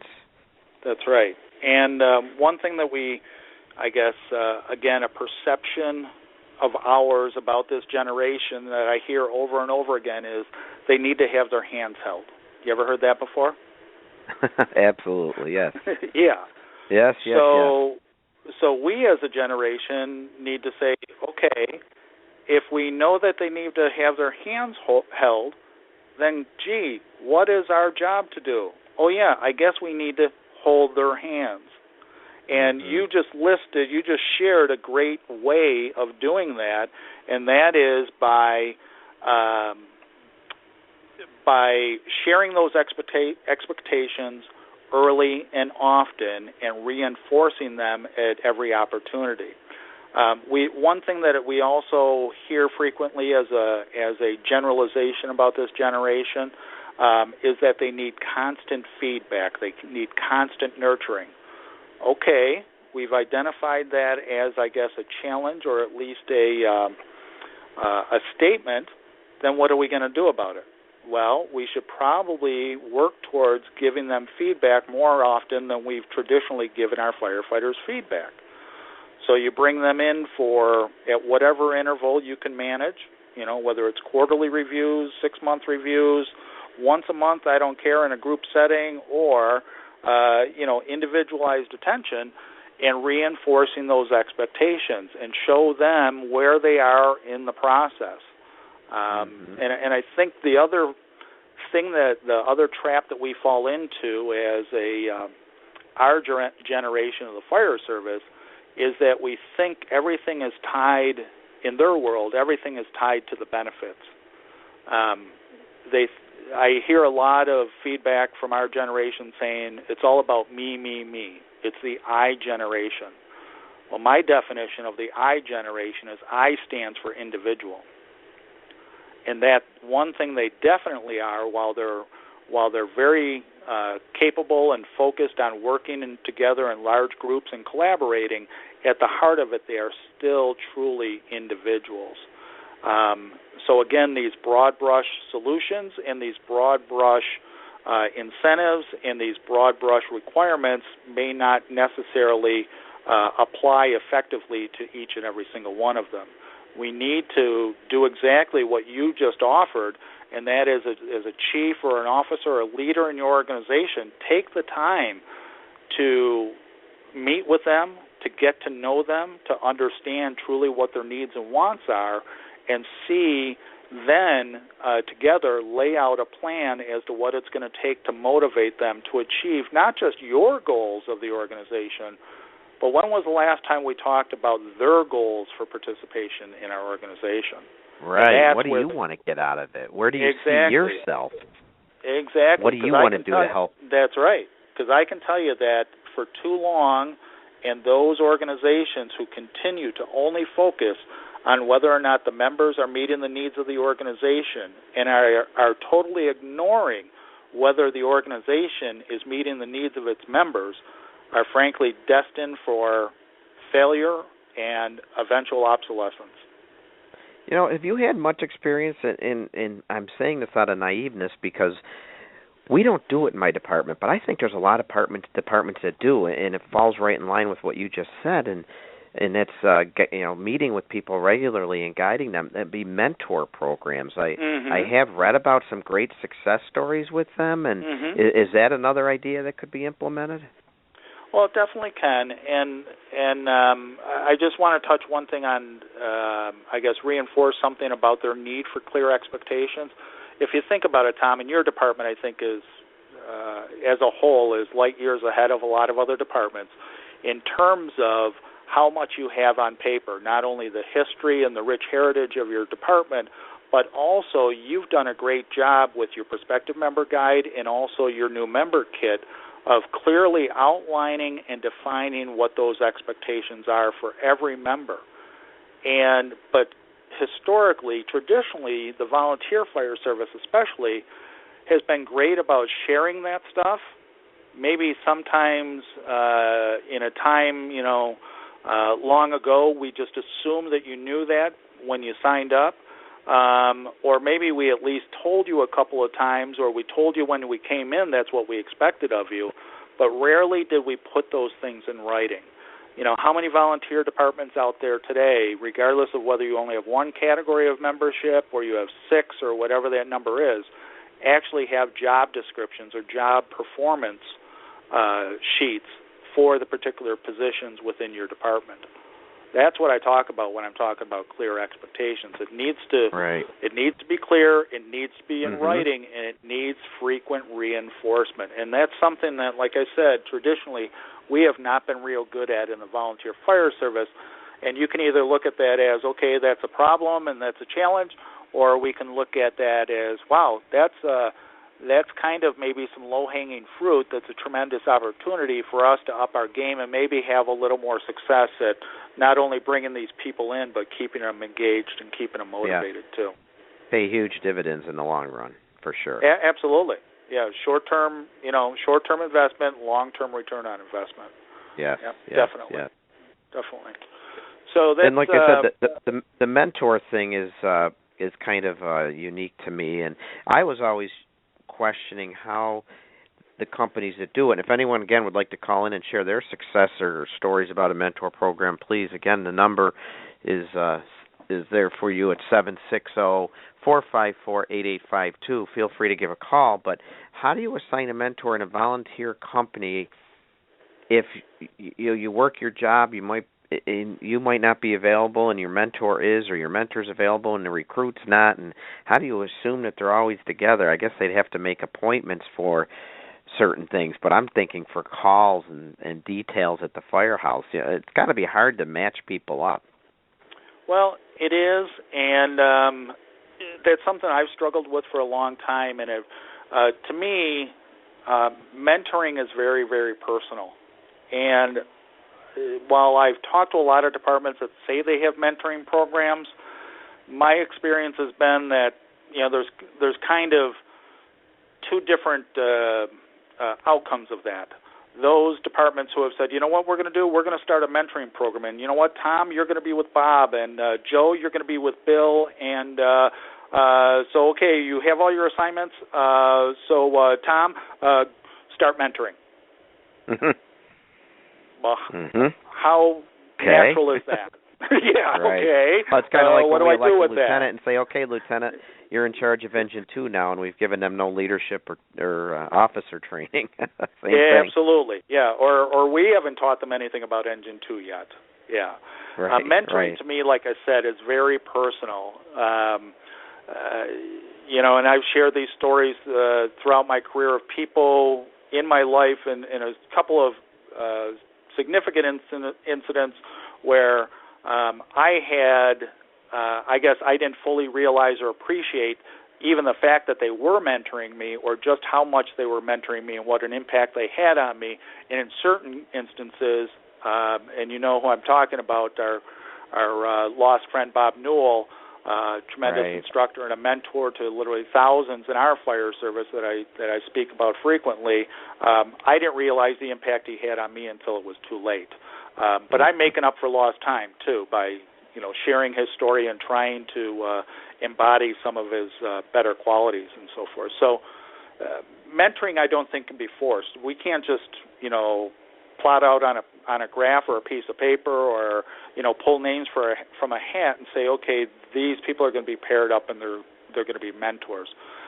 It's just not natural. It's not comfortable. You have to have most mentoring programs, to me, or mentor and mentee type relationships are somewhat spontaneous. They just happen, over time. They're not forced. They're not groomed. They're none of that. It's two people finding a common bond in each other that allows them, to speak freely and share their feelings and their likes and their wants, and to ask questions without being, disciplined or punitive, or, being talked to in a condescending manner or something of that nature.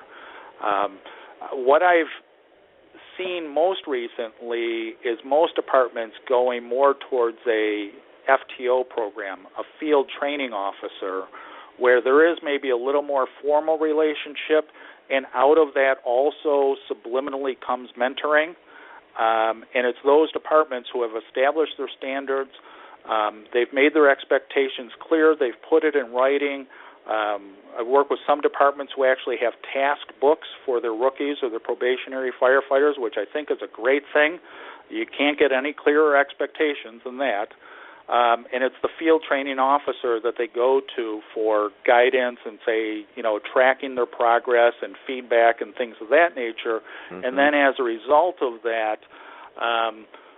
two things I see happens. One, they form a mentor-mentee relationship with the field training officer, or before they go to the field training officer to get that feedback, they'll go to a more experienced member and say, hey, can you show me this?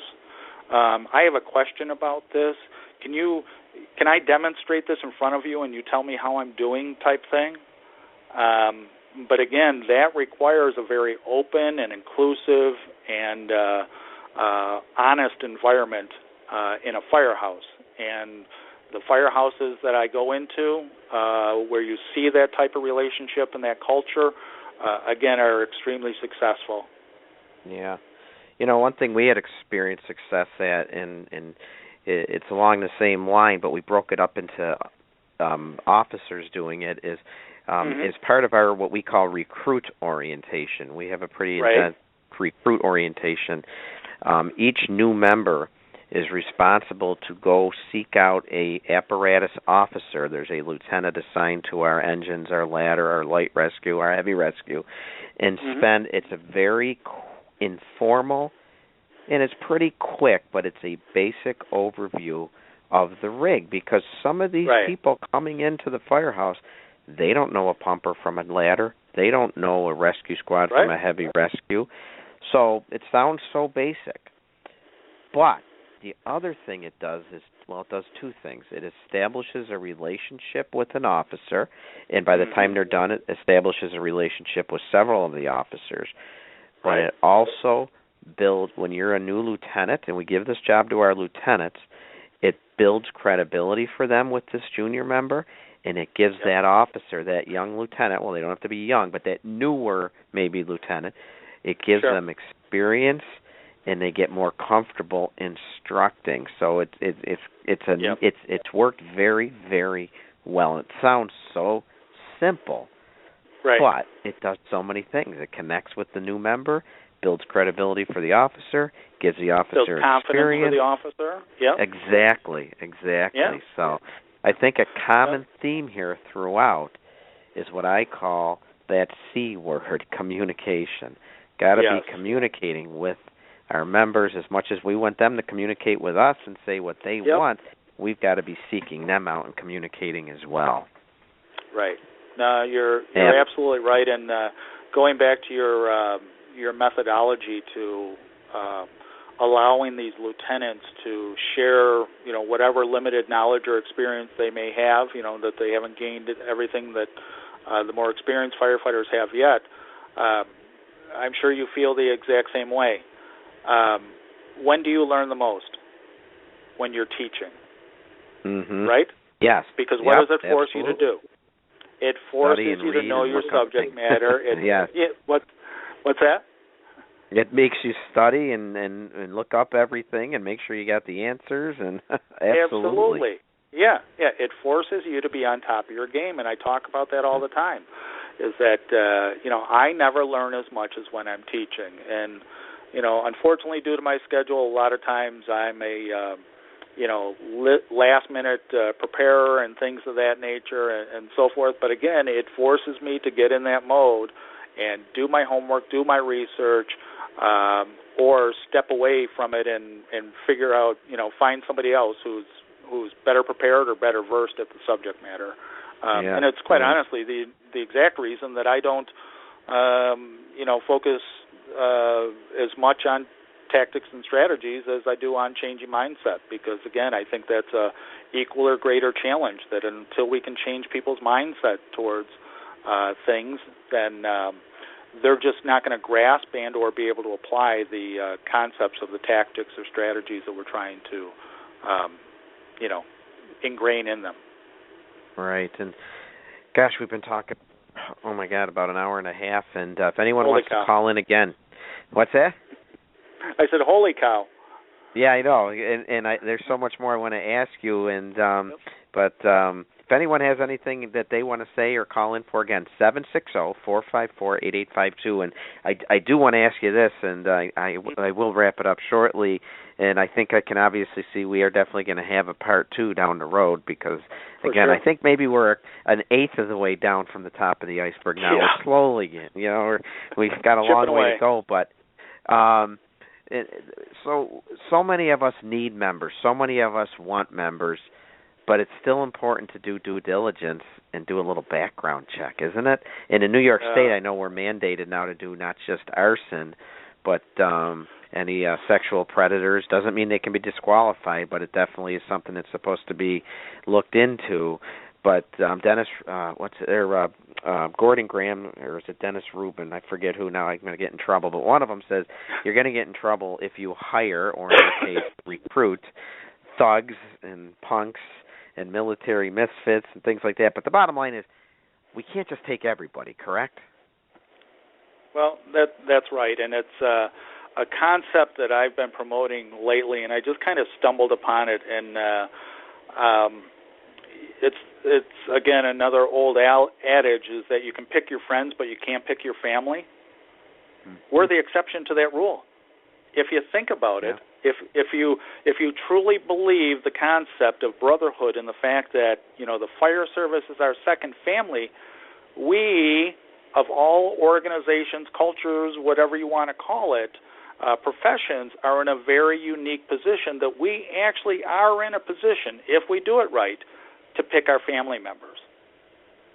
Because that's why I'm so focused on doing our due diligence, and not only the due diligence, but increasing the number of interactions with our prospective members early on and as often in the onboarding process as is humanly possible, to allow them to get a clear picture of what's going to be expected of them and whether or not those expectations are achievable, but also for us to test drive them and to see if they're a right fit for our family. And I'm going to say a couple of things, and it might strike a chord with a couple of people, but does it take longer to get somebody into your volunteer fire company, or to get the bad ones the hell out? All right. Right? Bad ones what out. takes longer? Mm-hmm. Right. Getting them the heck out of your organization, because not only is that time consuming, and I've seen it where it's gone on year after year after year, and they waffle back and forth between being put back on probation and off probation and this and that, and then they take a medical leave, whatever the case is, and before you know it, they're up for life membership. Okay? Mm-hmm. But think of the energy that consumes in your organization to have one bad apple, whether it is the person who has violated our trust and is dishonorable. And I'm going to share one definition of brotherhood, and it's from the Hanover County Fire Rescue Department that Chief Eddie Buchanan is a district chief in. And their definition of brotherhood is loyalty above all, except honor. loyalty above all, except honor, which means that we will be loyal to you to the death unless you're dishonorable. And if you're dishonorable, you vacate all rights to our brotherhood. Okay? So think about it that we have people in our organizations that either based on being poor performers, or they didn't come in with the right attitude. They came in for the right reasons. They came in for those tangibles that we discussed early on, or they discredited not only our fire department but the great traditions and the everything that's great about the fire service as a whole. And they were discredit to our industry and to our brotherhood. And you establish that by giving them clear expectations. Exactly. Yep. And, like you mentioned, doing our due diligence. And, I've had this, I'll politely say, discussion with a lot of folks who will say, well, they made some mistakes and so on and so forth. This isn't a decision that, quite honestly, is in our hands. If we know and we acknowledge, and quite frankly, we strive towards, and we also benefit from the fact that the public trusts no one more than they trust firefighters, then guess what? Then we have both a duty and an obligation to maintain that trust. And it's not about whether I feel comfortable working alongside this person. It's whether or not Joe Public feels comfortable with that person working either with their children, with their family, with their personal goods, or in their house. Does that open up? Oh, go ahead. I'm sorry. No, and again, I don't think that's a decision for. And to a certain extent, that's a decision that's already made for us. Can a department? Go ahead. But what is the cost of us violating that public trust by allowing somebody who the public doesn't trust into their home? But does the department open themselves up to possible litigation if they say they refuse somebody? That could be a subject maybe for another day. Maybe that's a subject for another day, and it's a subject to have with a lawyer, not with me. Yeah, exactly. But I'll tell you this: what I think we need to do is compare the cost of that litigation, or the potential of that litigation, to the cost of potentially losing the public's trust once and for all. Right. Yep. What's the cost of that? One bad apple can cause absolutely 100 years of good service can go down the toilet by one actions of one bad person. And absolutely. One way to again, folks, I know we've been talking about this over and over again, but it all gets down again to clear expectations. And I'd be remiss if I didn't mention one way that we do it in my department. And I'm not saying we're the only ones doing it. There's a lot of departments that do it, and it's a great idea. Get yourself off of YouTube a copy of Chief Rick Lasky's Welcome to the Fire Service, where he sits a probationary member down and tells them what it's all about to be a firefighter, and how there are certain expectations, there are certain behaviors, and you are never off duty. Once somebody knows you're a firefighter 24/7, and you're going to serve honorably, and you're going to be in people's homes when there's money on the counter. You're going to be using keys out of a Knox box to go into businesses, and it just outlines in 20 minutes exactly what's expected of you as a firefighter. And we show it to all our probies and say, and Chief Lasky says it quite often throughout this 20-minute video, if you don't like it, if you can't hold yourself up to that level, there's the door. And I think it's great. You can either do it yourself, or if you don't like speaking like that and you're not comfortable, fine, show them the video. It's on YouTube. Rick Lasky's the great retired chief out of Louisville, who we all love. The pride and ownership, everything he does for the fire service, he's the best. But what a great 20-minute video. Welcome to the fire service, and it'll outline everything that we expect of a good, professional firefighter. Tiger, you agree? Absolutely. Absolutely. And what would every chief tell you when they see what they know is the right recruit? Give me 10 more just like them, as opposed to 100 more who don't get it. Oh, so true. And, you know, I'd be also remiss if we didn't mention, and I know you're very well aware of this, but our good friends over at the National Volunteer Fire Council, who I seem to be mentioning on every one of my shows lately because they're doing so many good things for the fire service, for the volunteer fire service. They started a new campaign recruiting and retaining new volunteers, and they have tons of information on their website. And for anyone out there looking for more information, certainly don't be afraid to go to the National Volunteer Fire Council website and look at that information. They're creating a portal on all fire departments where fire departments can log in and put information about their department, and also get lots of tips and information on how they can help their recruitment program. Absolutely. That's a tremendous resource, and it's a growing resource, so check back early and often. What do I want to say? Register your volunteer fire department's recruitment program with their site so that when people do go there as treating the National Volunteer Fire Service or a Volunteer Fire Council as a portal for all volunteering opportunities across the nation, you want to make sure that your department is listed there. The same way that if you do have a fire corps program or something just like it, maybe you call it corporate or associate or something along those lines, register that program at firecorps.org. And there's a lot of great resources. And Tom, I just want to wrap up with one story, and I'll point people to the Facebook page for one of my websites, firerecruiter.com, where Saturday I shared probably one of the greatest stories I've heard in a long time of a volunteer fire company who really is taking my mantra of treat every public interaction as a public service, public education, public relations, and recruitment opportunity. They're putting it in action and taking it to heart. The Warwick Fire Company, and I apologize, I'd have to look at where they're located, but you can read the story, responded to an oven fire at a house. And once the fire was out, the crews were informed that the homeowner was having a welcome home party for their Marine who just got back from basic training. And with a lot of food destroyed by the fire, members went back to the firehouse, made a meal, and delivered it to the family.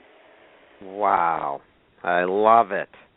I love it, too. And you know why I also love it? Can I post that on the professional page? Do you have it on your website? I have it on firerecruiter.com on my Facebook page, and that falls.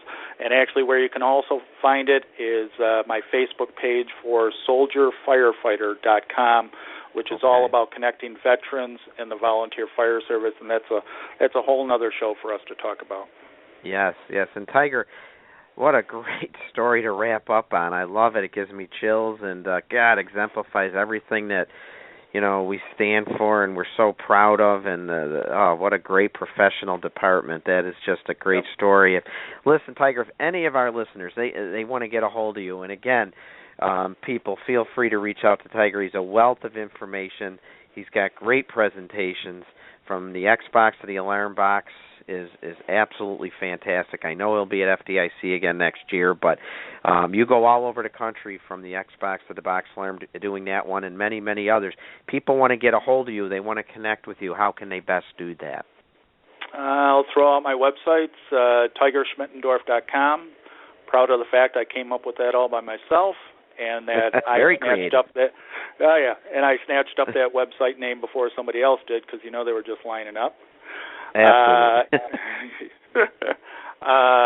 And also firerecruiter.com, runtothecurb.com, which is all about the importance of storytelling in the fire service.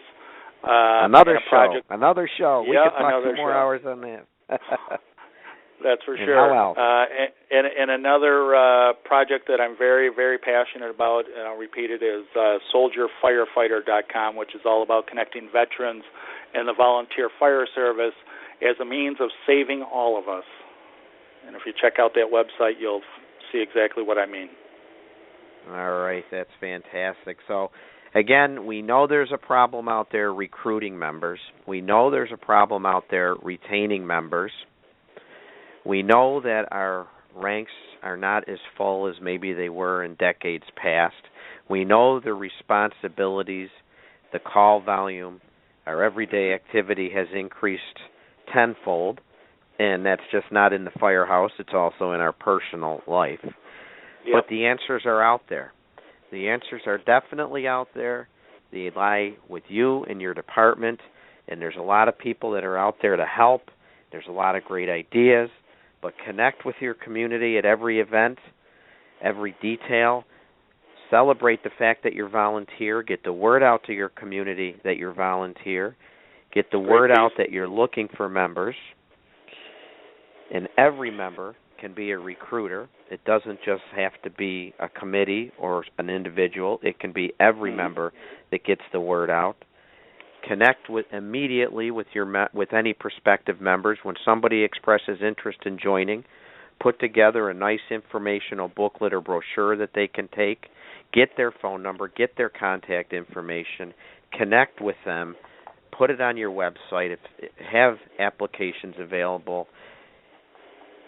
Create and demonstrate a good culture, a welcoming culture, but also establish clear and definitive expectations of your members. And you will be amazed at what we can bring in, who we can bring into our department, and the success we can have with them.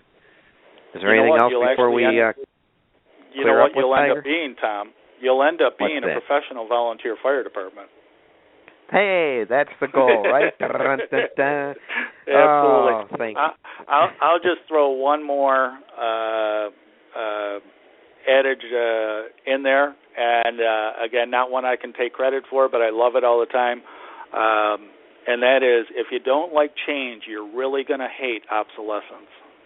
Mm-hmm. Man, you come up with the good quotes, that's for sure. There's your call to action. And don't be afraid to explore areas of change in your department. Not everybody has to be that frontline interior firefighter. There's jobs aplenty. And we can maybe look at recruiting people to do some of these other jobs and helping us out. And I love also your line, creating opportunities, and I'll let you say it, to do more work with less people. It's the survival and success of the volunteer fire service relies on our ability to create more opportunities for more people to volunteer less time. There you go. Yep. Well, Tiger, I thank you so much for being on the show tonight. I thank you for filling in at the last minute, even though I definitely had you penciled in down the road. And Mike Wilbur expresses his regret that he couldn't be here tonight, folks. And if you were looking to listen to his show on driver safety, I'm hoping to have that at our next show. But my gosh, I think you'll agree with me. There was a lot to talk about tonight, and I feel like we're not even done. And Tiger, I'd like to invite you back to be on another show. Absolutely, Tom. I'd love that. Well, thank you so much for your time tonight. We've been talking for quite a while, and Tiger gave you the contact information for him, so if anyone would like him to come out and do his presentation or pick his brain on recruitment ideas, retention ideas, reach out to him. And Tiger, thank you so very much. You're welcome, brother. All right, you take care, my friend. We'll see you soon. Thanks. You too. All right. What a show, folks, and thank you for listening in. I really appreciate it. Remember, 9/11 is 3 days away, September 11th. We cannot forget those horrific events from 2001. Wherever you are, take some time, a moment of silence, and remember those who passed away and sacrificed on that day and continue to sacrifice today. My next show will be October 27th, Tuesday, October 27th.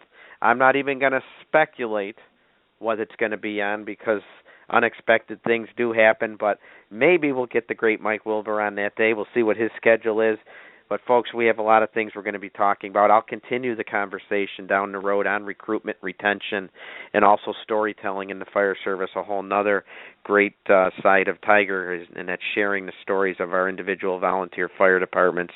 We're going to talk about how to prevent theft management in our firehouses. We're going to talk about the importance of physical fitness. So many other topics to talk about, but I've had you for 2 hours now. I know you don't want to listen to me babble anymore, and I'm going to sign off tonight, and I have to do it as I do every show. I do a shout-out, and tonight's shout-out will not be to an individual fire department. It'll be to an individual firefighter. We lost a local firefighter a week ago in my town. This firefighter exemplified everything about what it meant to be not only a great firefighter, but a great person. Cancer took him at an extremely young age.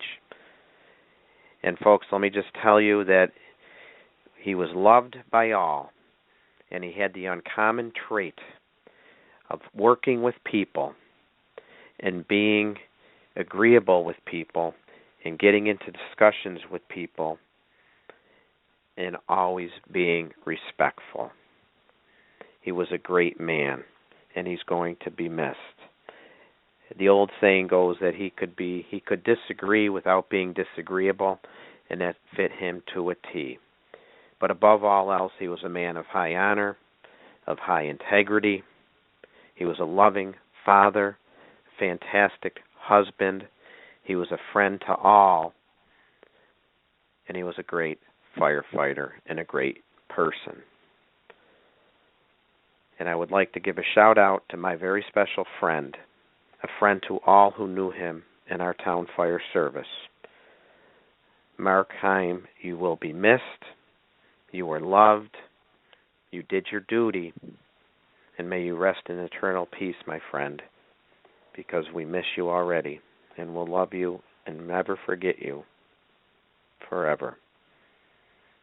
Mark Heim was just a great man, and I wanted to pay tribute to him as he was laid to rest yesterday, and he will be missed. Mark Heim, past chief of the North Amherst Fire Company, master mechanic for my Snyder Fire Department, a master mechanic for the town of Amherst Highway Department. I want to give a shout out to him tonight because he exemplified the spirit of the American and worldwide volunteer firefighter. That is my shout out for tonight. God bless everybody. And please remember that being professional has nothing to do with earning a paycheck, everything to do with delivering competent and compassionate service, taking care of our customers, taking care of our members. And you know what? Developing, delivering, and maintaining a professional reputation is the duty and the responsibility of all firefighters, paid or volunteer. For Fire Engineering Talk Radio, I'm Tom Merrill. Thank you for listening. Stay safe. God bless. And a tribute tonight to the spirit of the volunteer firefighter through our late great friend, Mark Heim. God bless.